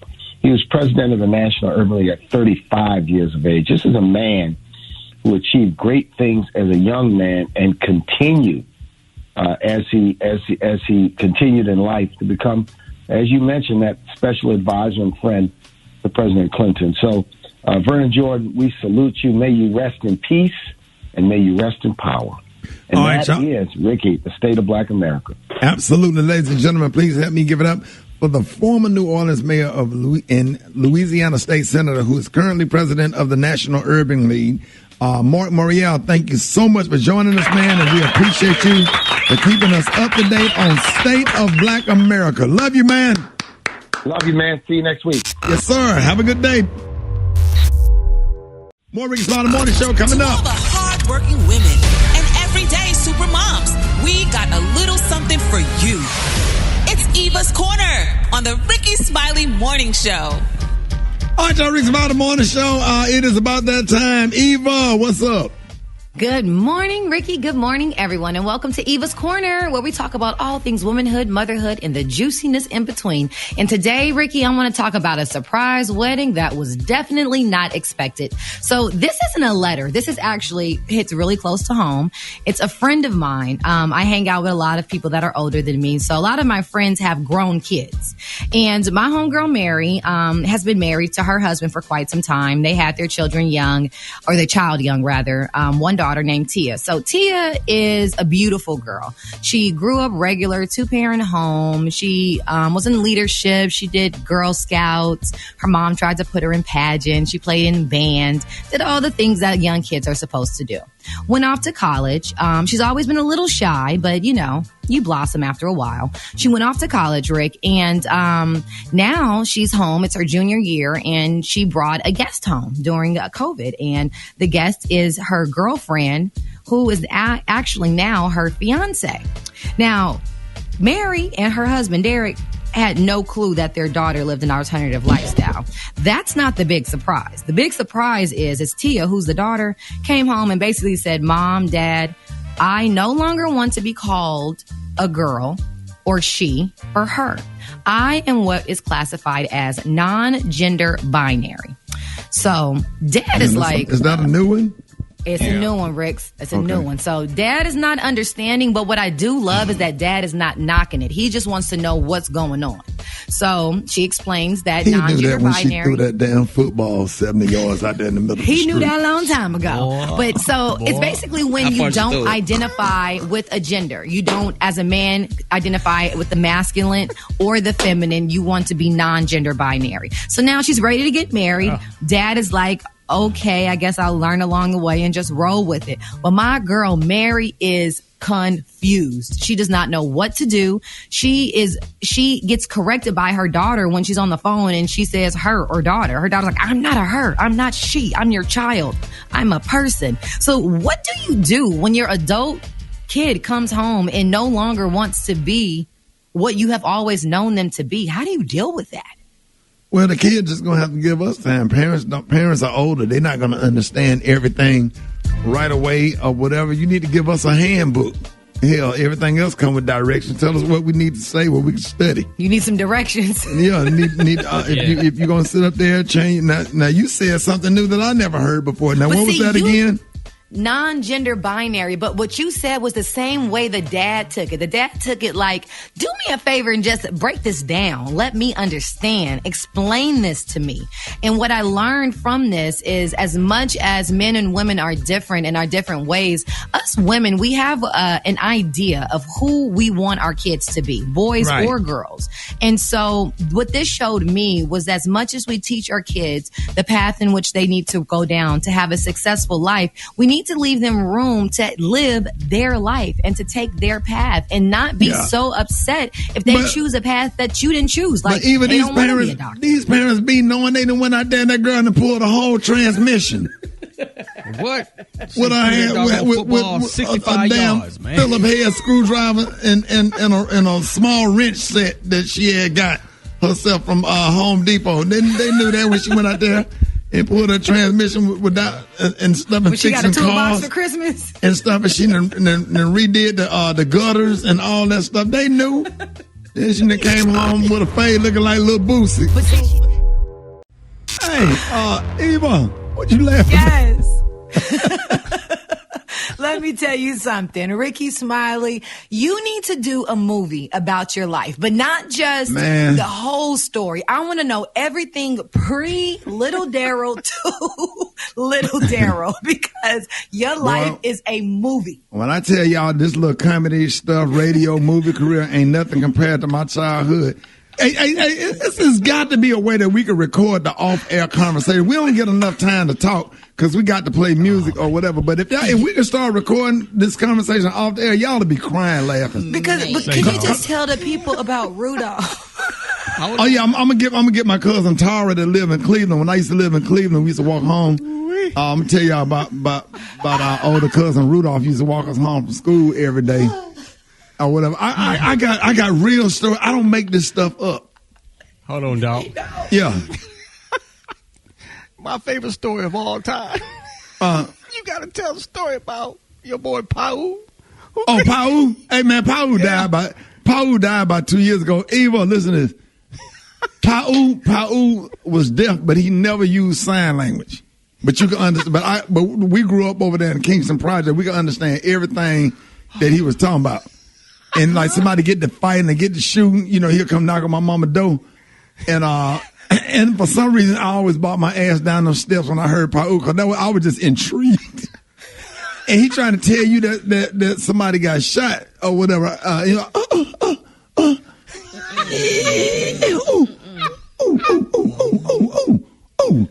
And my mama just like, Pau, win.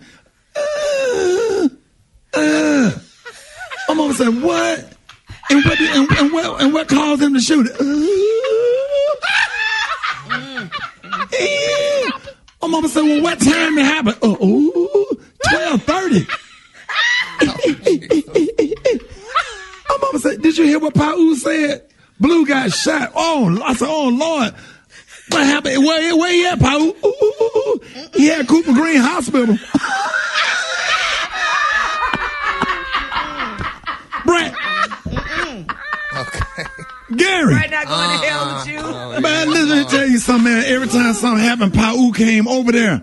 Pau came to tell the story. My mama understood. If y'all think I'm lying, you can call my mama right now and ask my mama, how did she know everything Pau with Pau? He didn't do sign language. And I would always come down, I don't care, in my drawers and sit on that couch. And I would just stare with my mouth open. I couldn't believe it. And then when my ass got 12, I started doing like Pau. We'd be out there trying to play football. I'd be, I'm like, man, you need to stop. Oh, yeah. I can't get it. Right there. That's the best part of that song. Boy, that song gonna be in your head all day. It goes a little something like this. What'd he say? I said, forgotten male group of the 90s. Here we go, y'all. Rickey Smiley Morning Show. Gene. Rest in peace, Pau. I don't know why she's getting funky on me. You know what I'm saying? Listen, y'all think I'm lying, man. I got a frat brother, man. Coincidentally, we grew up in Kingston Project together, and we both are members of Omega Psi Phi. My frat brother Marcellus Heflin, that played football for Virginia. Hey, Marcellus. Yo. Hey, am I lying about Pau? Man, you are not lying, man. I'm sitting here falling out laughing. Hey, cause look, cause Pau be saying, you be saying, Pau, what happened, Pau? Ooh. And man, he sounds just like a dolphin, man. I'm just sitting up here falling out laughing. Hey, Marcellus, man, Rickey, was Pau his real name? That was his nickname. But that's what everybody gave him around in the project. Yeah, we never knew his real name, but Marcellus, did you not understand everything he was saying? Man, you would understand it because he would be around everybody in the project, and every time a fight break out or something happened, I mean, he was right there. And he'd be trying to explain, man, I'd be sitting here falling out laughing. Like Rick said, there's no side. Like he said, there wasn't no sign language back then. So Marcellus, Pau was like the official hood reporter. He reported to everybody. Exactly, without words coming out of his mouth. Hold on. Derek, did you get on the phone? Listen, man, I'm not lying, man. Pau come on. So Pau win. I don't know how anybody understood what Pau was saying. Hey, look, but he was right there in the mix every time. Hey, Marcellus. It's hilarious. We had so much funny stuff going on in the project. Me and Marcellus went in Blind Man. Remember Blind Man? Ben. The Candyman really was blind? No, he was blind, but me and Marcellus went in there with a $500 bill of Monopoly money, tried to steal 2 Mr. Goodbar. And he pointed his gun up at the air, and his eyes be looking straight up at the ceiling. And he shot his gun up in the air and said, "Get the hell out of my store." Hey, look, hey, everybody used to try to pull some over on Mr. Ben. Boy, you go in there with that fake Monopoly money and rub that shit and then pull out his pistol. Hey, man, look. Man, some of the stuff you be talking about in the project, I forgot all about it until you bring it up. Oh, my God. And we grew up together in the projects, and we frat brothers, so he would text me. He texted me when I was talking about, dog team, hey, my son, I'll hit you up later, dog, Roo. Hey, bro, take it easy, Roo. Thank you, Marcellus.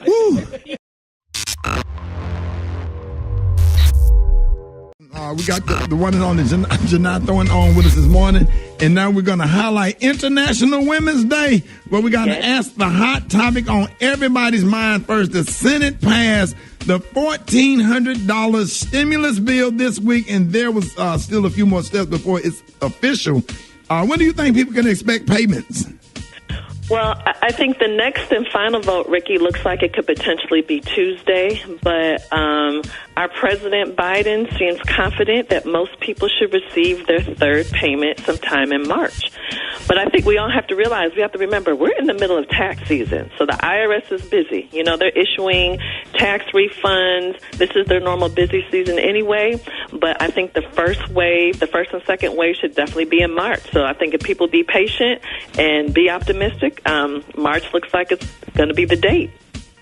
Hey, well, today is International Women's Day, and it's not news that men do make more money than women. But on average, Janai, how much more money do men make than women, and what long-term impact does that have on women? Well, you know, it's interesting, Brad. Women typically make 81 cents for every dollar that a man makes. So what that means is if a man gets paid $50,000 for a job, for the exact same job, a woman's going to make $40,500. If a man makes $100,000 for the exact same job, a woman's going to make $81,000. And what that means is if we're already making less, Brad, that means we're going to save less. We're going to invest less. We're going to have less to handle all of our responsibilities, like our rent, mortgage, insurance, and so on. Man, that's awesome. So since black women are starting businesses more than any other group, what advice do you have for them? And, you know, shout out to all the black female entrepreneurs. You know, I'm so proud to be part of a group that we are the fastest growing group of entrepreneurs in America right now. And so we are putting in the work. So although that's true, we are still the group that's most likely not to receive funding. We're not getting the loans. We're not getting the capital. We're not getting the money. And so, ladies, what that means is we're going to have to bootstrap up ourselves and make it happen.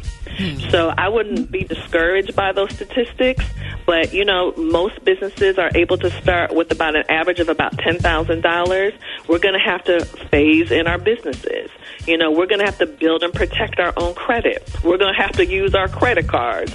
We're going to do whatever we have to do to keep this momentum going. But shout out to all those black female entrepreneurs who are putting in the work. Yes, ma'am. And speaking of the women that are out here putting in the work, they are making the money. And for some reason, women are just better with money. So what is it about women that they do better with money than men? Well, even first of all, we are bigger givers than men are. That's statistically proven. We give more to charity than men do. But for us making less, we would be saving and investing more as men as well. But again, remember, we're still not equal. After all this time, 2021, the playing field still isn't equal. But the other point, which is important, is education. We now, as women, are much more likely to attend college than our men counterparts are. And because now we're becoming more educated, we are making more money. But the trade-off with that is because school now costs so much, we now as women, particularly black women, we are in more student loan debt than any other group. So we're going to have to be very smart about how we get educated. So to make sure that we're not starting off in the hole with all that student loan debt. Right. Man, that's a lot of important information. Janai, let everybody know if they have any more questions, how can they reach you? I hear from your listeners all the time. Please reach out to me or follow me at Janai Thornton. That's JINITHORNTON. Y'all have an amazing International Women's Day. Have a great Monday. Hey, Janai. Yes. Speaking of black business, have you tried Michelle's syrup? Have I tried what? Michelle's. This lady make her own syrup. You know, everybody was going crazy over them taking Aunt Jemima picture off. But there's a black lady out of Chicago, Michelle, has 3 different. She has Italian cream, maple cream, and butter pecan syrup. Oh, no, I haven't even heard of that. I'll definitely check that out. Let me tell you something. You'll take that log cabin bottle and throw it clean as far as you can throw it when you taste her syrup. I'm talking about, and she got good cooking recipes to go with the syrup. Other things that you can make using the syrup or whatever, but make sure you try it because she's a black woman entrepreneur. She's successful. She's on grocery store shelves now, so make sure you check her out. Well, shout out to Michelle, and I'm definitely going to make sure that I get some. Thank you for sharing that. There it is, y'all, ladies and gentlemen. Janai Thornton.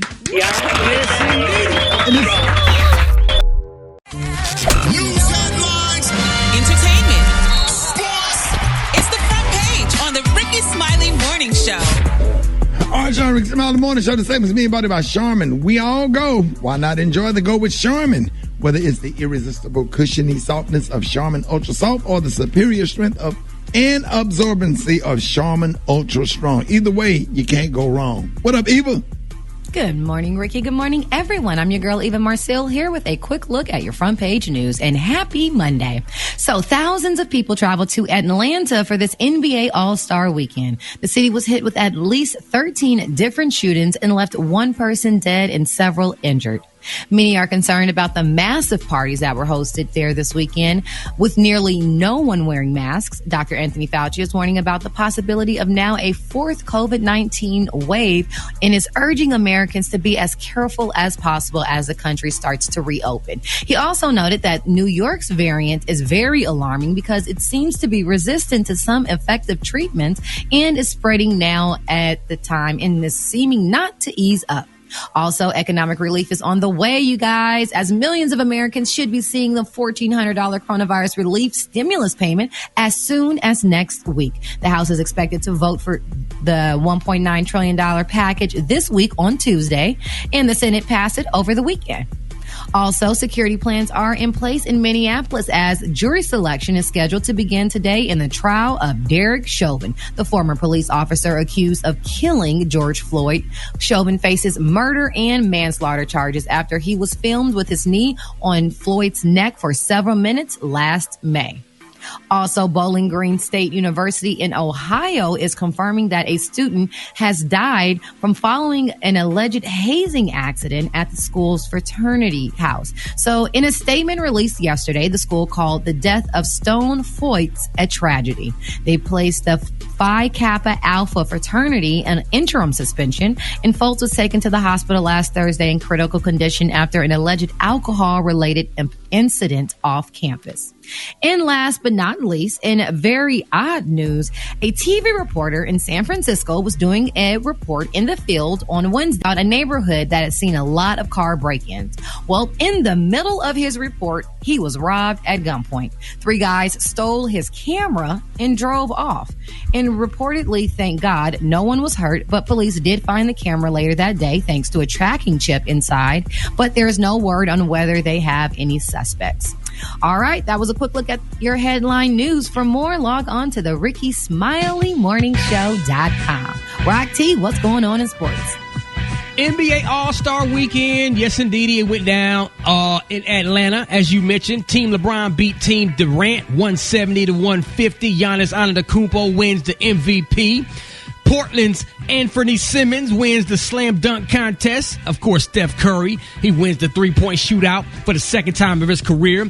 Good news to Thurgood Marshall College Fund and the United Negro College Fund because they raised $3 million in donations, and all of those funds will be going towards our HBCUs out there in scholarship funding, man. So big ups to the NBA for doing that. Former Los Angeles Clipper and Detroit Piston Blake Griffin will join the Brooklyn Nets for the remainder of this season. Yes, he's trying to get that ring. He's joining Kevin Durant, Kyrie Irving, and James Harden. That's an all-star team right there alone. Last but not least, shout out to Texas Longhorn women's basketball star Charlie Collier. She declares for the WNBA draft. 6'5" center is expected to be the top pick in the WNBA draft coming up, man. So big up to Charlie right there. Right now. Drop it like it's hot. Drop it like it's hot. So hot and you can catch me at the hot spot. It's the BR18. All right, 29 before the top of the hour, y'all. Time for the hot spot. What up, Brett? What up, Ricky? Good morning, everybody. I'm your girl, Brad Tat Tat, and this is the hot spot where we bring you music, movies, and more. So let's get off into this thing. Disney's Raya the Last Dragon led the weekend with $8.6 million. Raya's start was 41% below last week's Tom and Jerry opener with $14.1 million. And Tom and Jerry was also available free to HBO Max subscribers, while Disney was charging $30 for Disney Plus subscribers. Make you need to figure out who you need to go with it instead of somebody charging a little bit more. Anyway, y'all, moving on. Last night, Taye Diggs hosted the 26th Annual Critics' Choice Awards for the 3rd year in a row. But this time around, things were a little different due to the COVID-19 pandemic. On the film side, Nomadland grabbed the biggies, including Best Picture and Best Director. On the TV side, The Crown won big, snagging Best Drama. On the film side, though, our boy Chadwick Boseman, R.I.P., made history by nabbing 2 posthumous nominations in the same year for his roles in The Five Bloods and Ma Rainey's Black Bottom. He won for Best Actor. So congratulations, Chadwick Boseman. We salute you. And, oh my God, FX's groundbreaking Pose. Eve, I know you love Pose. They're going to do their last strut in its 3rd and final season. Oh, man. Ryan Murphy, he's the co-creator. He said, we got to tell the story exactly how we wanted to tell it, and I'm incredibly honored and grateful. Pose's story may end in 1996, but its impact will go on forever. The 3rd season, y'all, will premiere May 2nd and is set to end after 7 episodes on June 6th. Oh, man, we only get 7. All right, y'all, we're going to wrap up the hot spot. We're like, only 7? We're going to wrap up the hot spot right there. Coming up next, y'all, we got Chef Irie with them good old meals, and we got the praise mix down. The time now is 27 minutes before the top of the hour. It's the Rickey Smiley Morning Show. The Rickey Smiley Morning Show.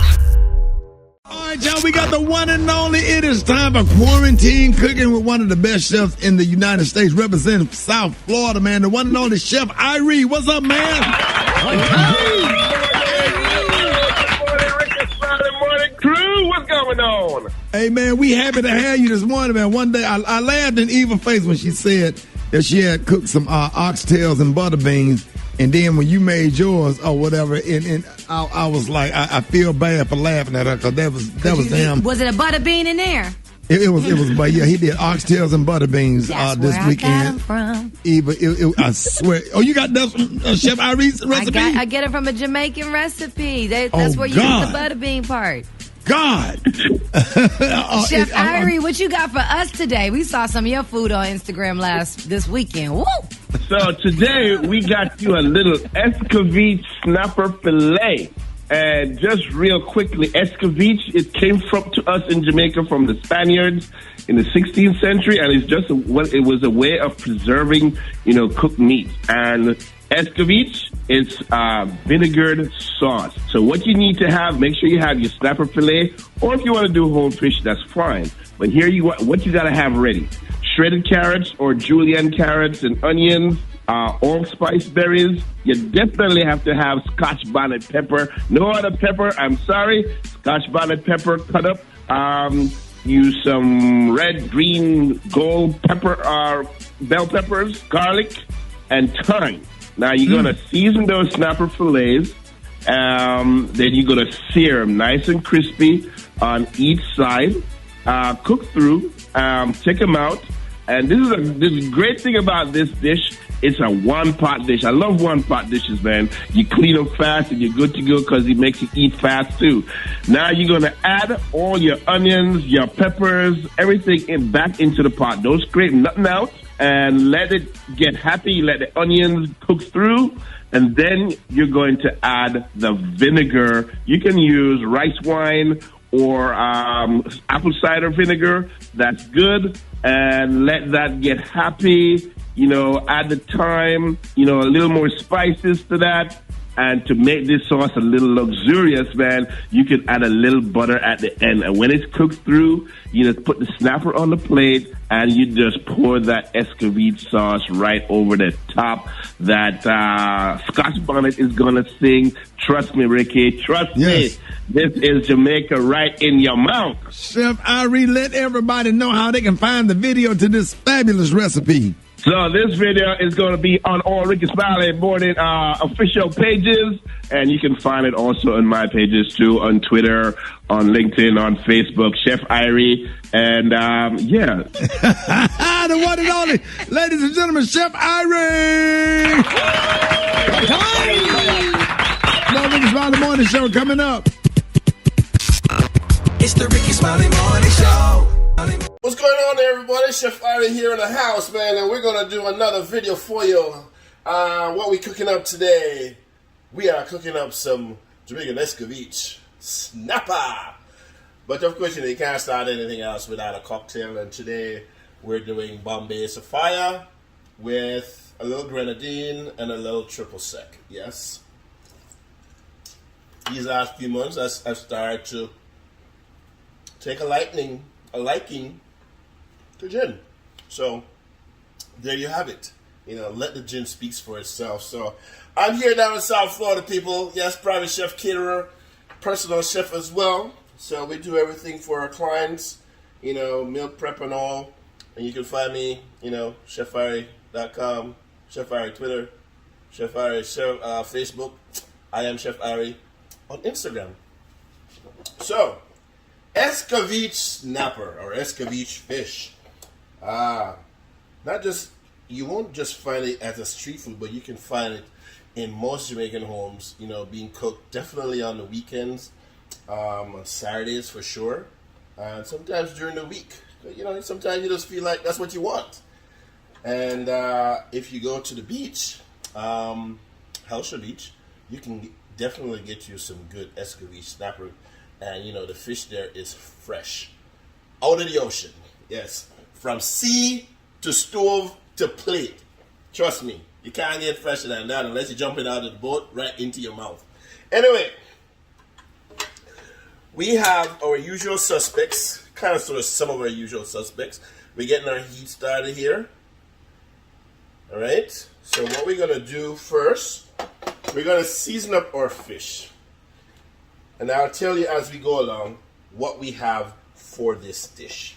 So, first of all, we got our snapper.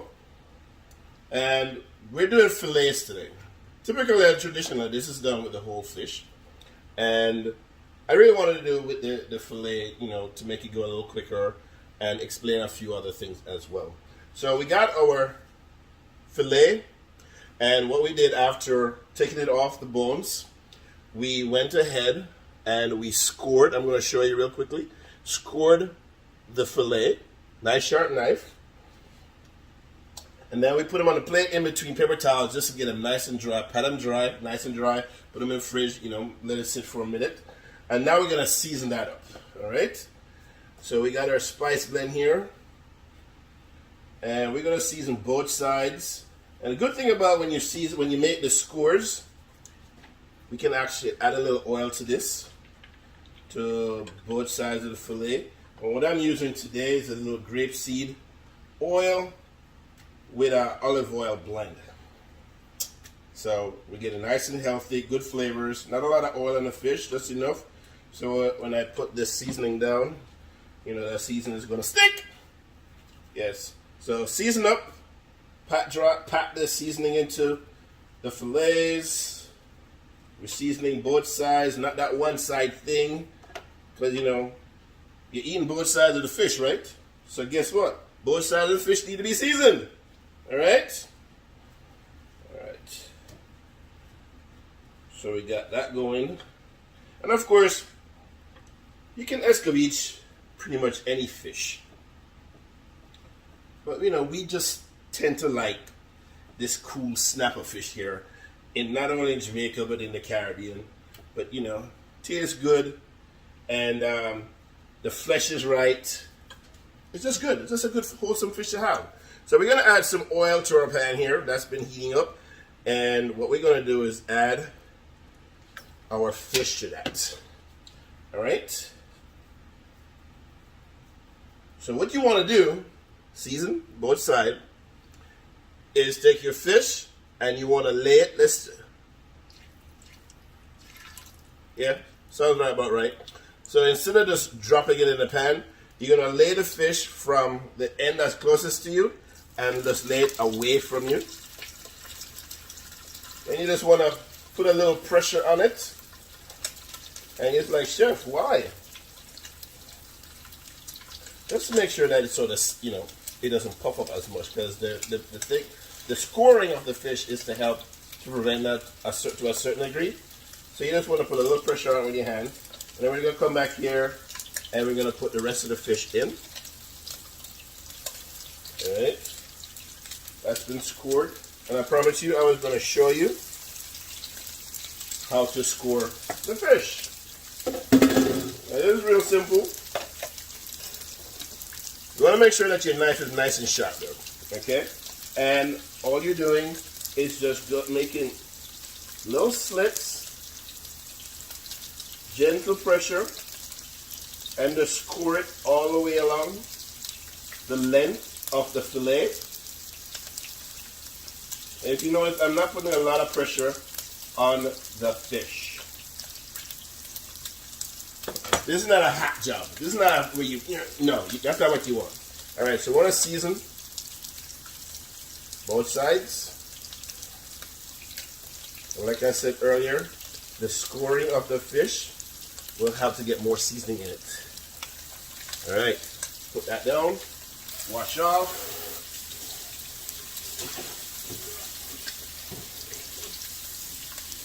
So while we're doing that,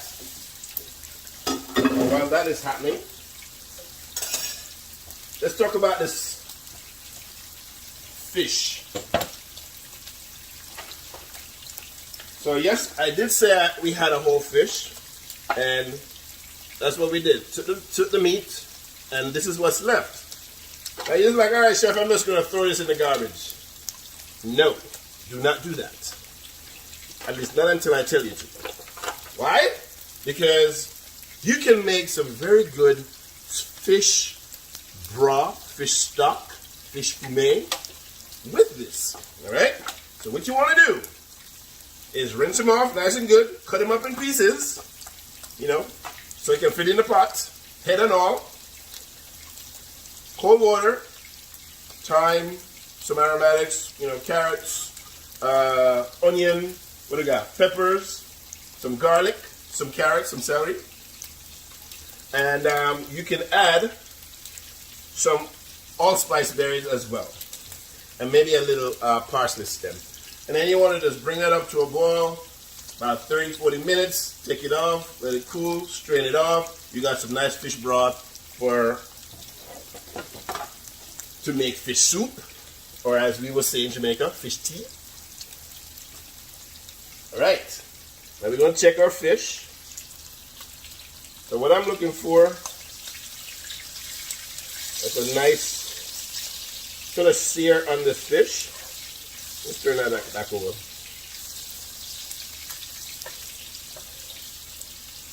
Yeah. Need a couple more minutes. Not too much. So that's your fish for your fillet. Your fish bones to make your stock. All right. So as soon as this is done, actually I can flip it over now. And I did have like a cool fish spatula. I think I lost it. Now, if anybody can relate as a chef, and most chefs, all chefs, we hate losing anything. I don't care if it's a toothpick. Why? Because you're going to have to replace it. And I'm going to have to replace my Forstner fish spatula. So I'm a little bummed about that. All right? All right. So we flipped our fish. We've gotten a nice sear on the side. I'll make sure that I have my plate. I just rinsed it off. I want to make sure that I have my plate ready. Because once it's... Actually, I don't even need this plate, actually. Because once it's seared and cooked through, we're just going to put it directly on the plate, and then we're going to make the escovitch sauce. Okay. Give me 1 second. Let's make sure we have our accoutrements. So, for the fish sauce, we have a melange of peppers, red, green, and gold. Ja Rastafari. We got some carrots, some shredded carrots. We got some onions, some garlic, some ginger, thyme, and I got some tomatoes. So I got some cherry tomatoes and I got some sun-dried tomatoes. Traditionally, those are not in the escovitch sauce, but guess what? I feel like putting it down in there. And of course, you can't have escovitch sauce and not add some allspice berries. And I also added some cumin seeds to that, just because I wanted to. Yes. All right. I think that's good.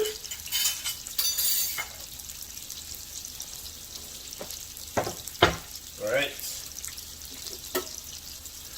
Now, fish, shrimp, they don't take a long time to cook, all right? And this is done, especially when you're doing the fillet. That's why I took it off the bone, because I wanted it to cook a little quicker, all right? So that's done, and we're just gonna put it right on the plate. I'm not even, we don't even have to worry about draining it on paper towel. No, you don't need to. All right. So we actually started the plate presentation just like that. All right. And another reason why I love this. Let's put this over here for a sec. Everything is done in one pot. Yes, everything is done in one pot. So while that's getting happy, we're gonna get some things ready here. Our garlic, I didn't chop any, but I just want to do that.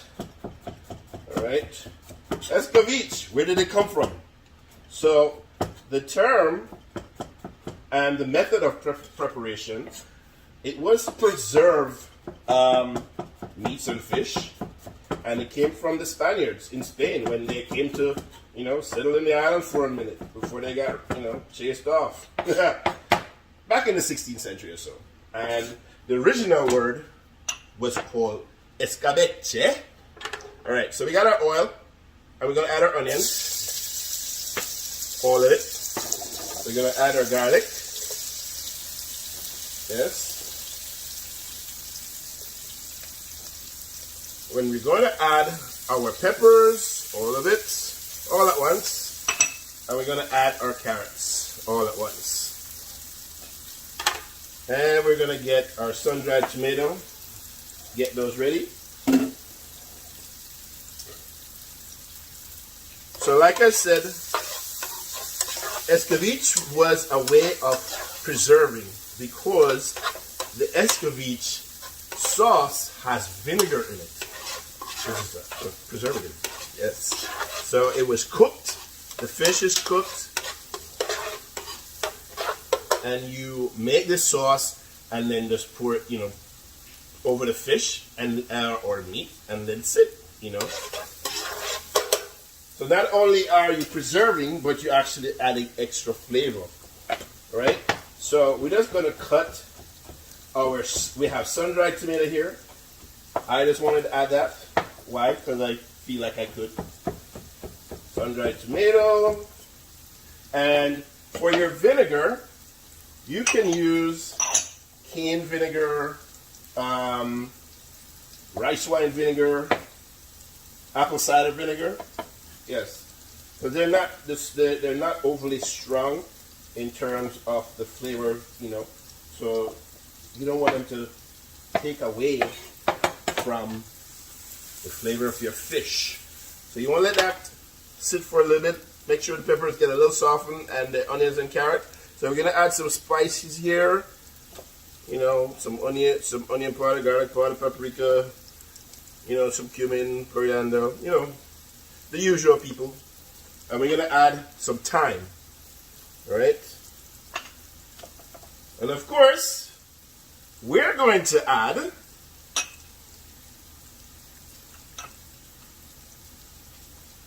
Scotch bonnet. Yes, Scotch bonnet. See? All right, if you notice, these are very rugged on the outside. That's one way you can tell. A little different from the habanero, which is nice and smooth on the outside. All right, there you go, your Scotch bonnet. And we got the half of a one here and a whole smaller one.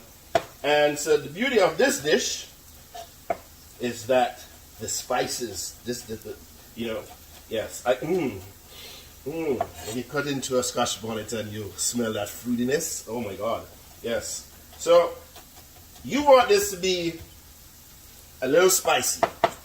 I'm just saying, all right? And we're going to add our Scotch bonnet right to the pan, all right? So don't wuss out of me now. Come on, don't wuss out of me. Make it spicy. And now we're going to add our vinegar. And just let that come to a boil. All right? So we got that. And while that is coming to a boil,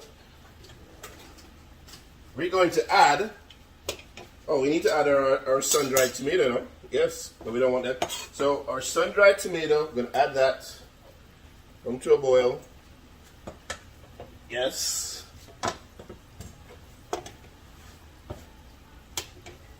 And we're also going to add our allspice. All right. So, a couple of things I have left that I'm going to add to the dish.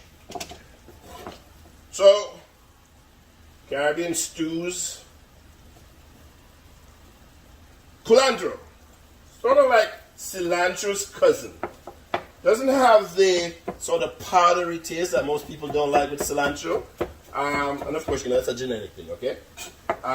But we use this a lot in our soups and stews, and I'm opting to use it in the escabeche today. So we're taking a traditional and making it a little non-traditional. We're going to also add some green onions to that. Yes, chock full of flavor. Yes. All right. Next step. A little more flavor. We're going to add a little citrus flavor to this dish. So we got our microplane, little cool fancy grater, and add a little zest from our lemon. Now, when your face is over this pot right now, you're smelling the vinegar. Yes. And of course, it's going to tantalize your nostrils. You know, like it's burning, but no. Yes. So you don't want to be, head in the pot too long. All right. Zest. Yes. Now remember, this doesn't take too long. You add a little spice. Yes. Make sure it's all right. Niceness. And the other thing I'm going to add to this is some butter.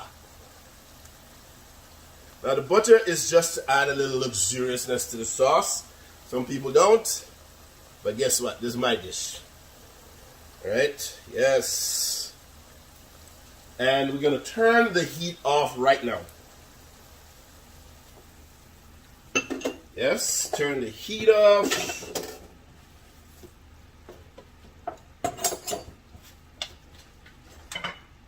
And we're gonna bring our fish over. So let's stir this butter in the sauce. Now, Master Chef, can I use, I don't know, serrano peppers, jalapeno peppers? One of them, that ain't so hot? No. You want to do it right, so make it with some Scotch bonnet peppers. All right? So now we're just going to put this stuff on the fish. All right, spoons out the way. Get this knife out the way. Right there on our cutting board. And now we're just going to lay it right across the top of this. So you got your carrots, your Scotch bonnet, your peppers, your garlic, your allspice berries. Na. Yeah. And now, because we want a little of the sauce, so we're just gonna little of the sauce right over the top. Yes. Now, if you're doing this, with the whole fish, I definitely recommend that you actually deep fry that fish so it gets nice and crispy, because that's the best part. So let's add some of our butter vinegar sauce. All right, just like that. All around, all around, all around. Okay, guess what? The dish is done.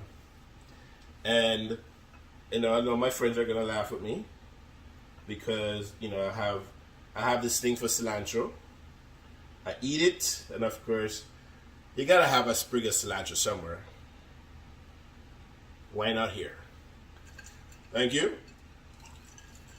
Don't forget, buy the book, Tasty Islands, on Amazon. Yes, please. And you can catch me on the Rickey Smiley Morning Show on Mondays, 9:30 in the morning. Peace out, Chef Irie. Let's go eat fish. Ta-da! I love you too, Charles. Yeah, I got you, bro. I love y'all. Come on, my fans. We're going to turn it up tonight. I quit down tonight. I quit down. Now in a bunch of hearts. In a bunch of hearts. Let's go. Yeah, my heart. Let's go. Big Charles, I love you, cuz. Big Charles, I love you too, cuz. A month out tonight. I'll take your husband down too, cuz. I love y'all. Hey, can I say something? Uh-huh. Can I say something? Yeah. I'm supposed to be getting a haircut. I'm hosting the show tonight. How the hell you get a haircut first? I don't appreciate it, Chris. Yeah, my fans well me. What? My fans on the way. How many people on here? I'm a cousin. Right there, a big tosser. I'm a cousin. You gonna pay John Lee? You gonna pay John Lee? I'm a manager. He got me. You want a little price for him? How many followers you got since your birthday? That's a whole lot, 50. 50? Yep. Nigga, please. Yeah, please.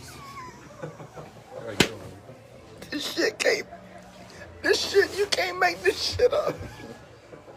Big tosser. Chris, who you talking to? My cousin. Tell us, are they on that witch or are they just leaving messages? Look. Oh. Yeah, Tasha Johnson. Hey, Tasha. My cousin. Why you don't never put me on your line? Oh, yeah, big tosser. Look, my partner Rickey Smiley right here. And he back my phone every day. Damn right, baby. Damn right. Chris, you ready, man? Yeah. Let's go get it. Yep.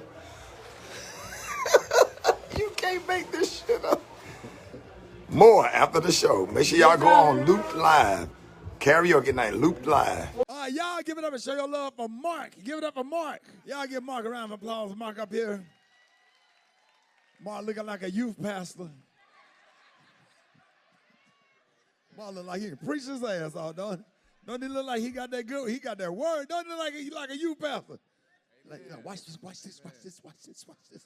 Follow me, follow me, follow me, follow me. Follow me. When Jesus, watch this, watch this, watch this, watch this. I'm gonna leave you. When Jesus came, and that's how the new preachers preach now. They be got to watch. They be like magic. Watch, watch, watch, watch, watch this, watch this, watch this, watch this. Ma, where you from, man? I'm from here in Birmingham. Birmingham. And what you singing tonight? Nobody. Nobody. By who? Keith Sweat. Keith Sweat. What part of Birmingham you from? Midfield. Midfield. Y'all give it up for Marc, y'all. Yeah. Hey, hold on. Okay, I'm going to be walking around the audience with the mic. Don't put your phone in my face. Don't shine your bright light of your cell phone on my face. And I don't know Jerry that live in Gardendale. I don't know Peaches that live in Bessemer. All these little sidebar. If you got an album or you wrote a play, I'm not interested. I'm in the middle of a show. I'm just going to politely speak and wave, dap you up, keep you moving. None of that extra shit, okay? Out of all you're getting, get a what? Govern yourself to the understanding. Just letting you know. So you won't say I'm acting funny now. Come here, don't you know, I'm in the middle of a show. I'm just letting you know. I know I'm sure I know somebody that you know, but I don't need to know that you know somebody that I know. Okay, that's cool. Get sick of that shit. So I'm just letting you know, where your ass at? Don't you know Teresa? She went to school. I don't want to hear that shit. Fuck. It don't matter. All right, Marc, you ready, man? I'm ready. All right, ready. let's go. Shout out my sister Myra. It's her birthday. Shit. You know, happy birthday.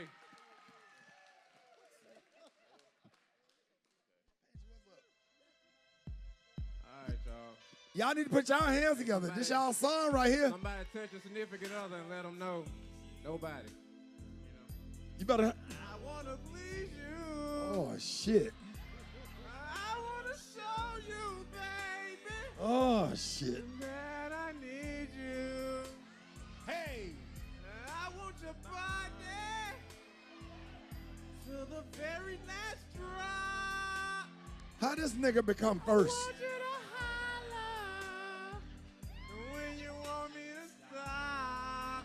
Hey. And who can love you like me? Who can sex you like me? Who can treat you like me? Hell no. Nobody, baby. Hell no. And who can do you like Ma? Who can give you what you need? What in the hell? You all night long. Nobody, baby. Maybe he should preach. I want a night What? for me and you. Damn. Hey. So come here, baby, and let me do it to you. Hey.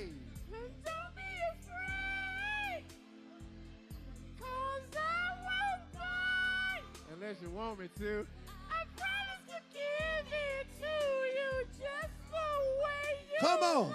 Say what? And who can love you like me? Who want to hear you finish the song? Who? Nobody, baby. And who can treat you like Mark? Who can give you what you need? Who can do you all night long? No, nobody, baby. And the band keeps singing on. No, on and on. On and on. On and on. Nobody, baby. That's good, man. You doing good. On and on. They like it. They like it. No. Say what, y'all? Oh, no.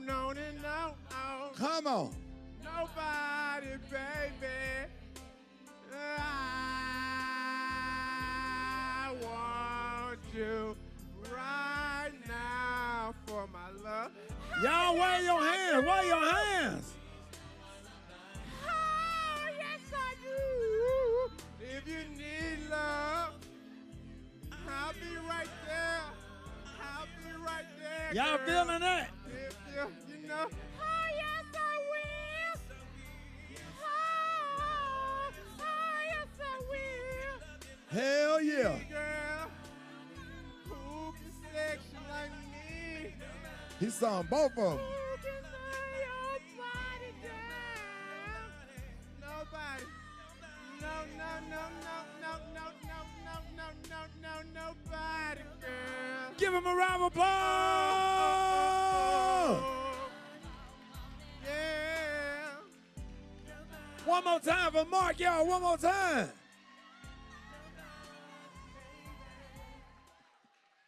And he won a damn t-shirt. I thought he was going to kill that shit, man. Well, he did. What did he say, B? He did.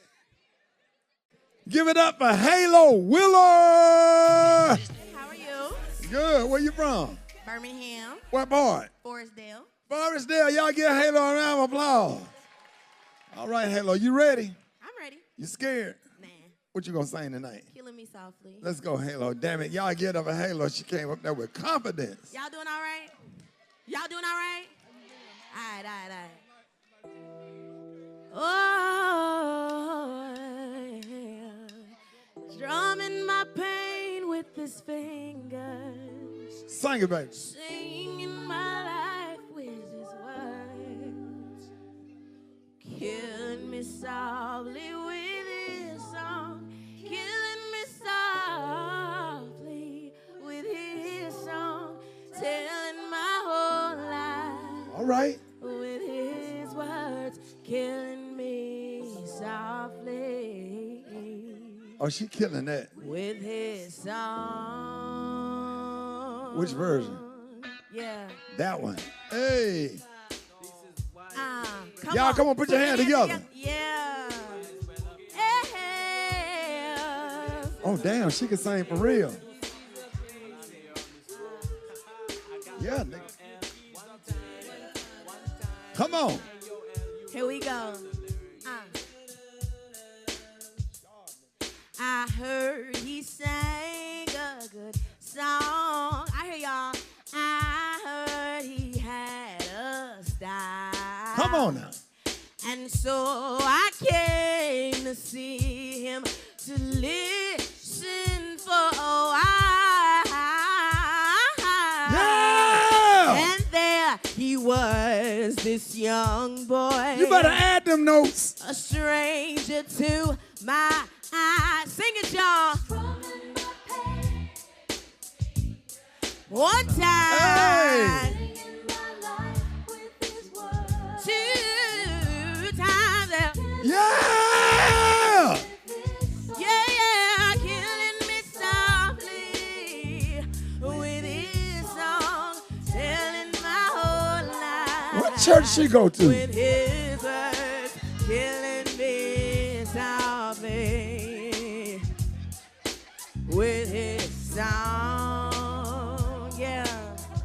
Verse 2. I felt out flushed with fever. Sing it, Halo. Embarrassed by a crowd. Come on, y'all. Put your hand together. I felt he found She killing it. letters and read each one out loud. Halo. Come on. I prayed that he would finish. Come on. And what? But he just kept right on singing down and strumming my pain. Hey. Come on. I'm singing my life. Come on. Hey. Hey, killing me softly. Oh yeah, with his song. Hey. With his words, killing me softly. Come on. Hey. With his song. Now I want to hear everybody sing the walls. Come on, Halo. Yeah. Whoa, whoa. Say la, la, la, la, la. Oh, she. Oh, yeah. Killing it. Yeah. La. Hey. Sing it.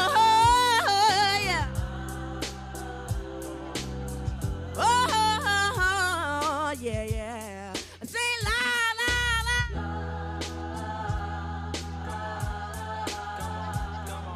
Strumming my pain with his fingers. Come on. Hey. Singing my life with his words.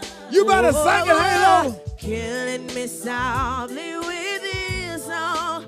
Killing me softly with his song. Telling my whole life with his words. Killing me softly, yeah, with his song. Oh, yeah. Boy, y'all better. Thank y'all. Boy, y'all better. Oh. Come on, y'all. Y'all can do better. Oh, my God. Halo. Y'all can go see her live over there at Gildan Light. We know where you at. We didn't Google you. You be singing anywhere else, Halo? Okay, come here. They need to follow you on social media. You got singing videos and stuff? Come on. Y'all can follow me everywhere at Halo Wheeler. Halo like the angels wear, and then Wheeler like a four-wheeler. Yeah. You Terrence Wheeler's daughter? Are you serious? No, you good. I didn't know you could sing like that. Oh my God, I didn't know that. You said Wheeler, I'm like, you look like him. Me and her daddy graduated Woodlawn. That's Terrence Wheeler's daughter. Who know that damn? Tell your dad I said, what's up? Tell him to call me. Now her dad, one of my good friends. We graduated the same year of high school. She said, Wheeler, it ain't but a few Wheelers. And she looked like the nigga. And that was our high. You know your dad was our star quarterback in high school, right? He ever tell you that Parker was #1 in the state and we beat him? And he took off and ran down the middle of the field and his shoe came off. He scored a touchdown to win the game for at least the field. Tell your dad, I know your dad ain't told you that story. I know all of it. Your dad was cool as hell. And we went to college together our freshman year. Did he tell you that? Okay. I used to let him come over to the dorm and wash his clothes. Oh yeah, man, I can't tell you the other stuff. We were wild. We got skiing. You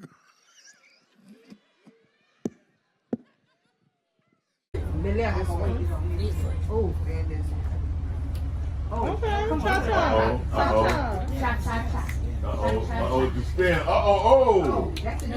Get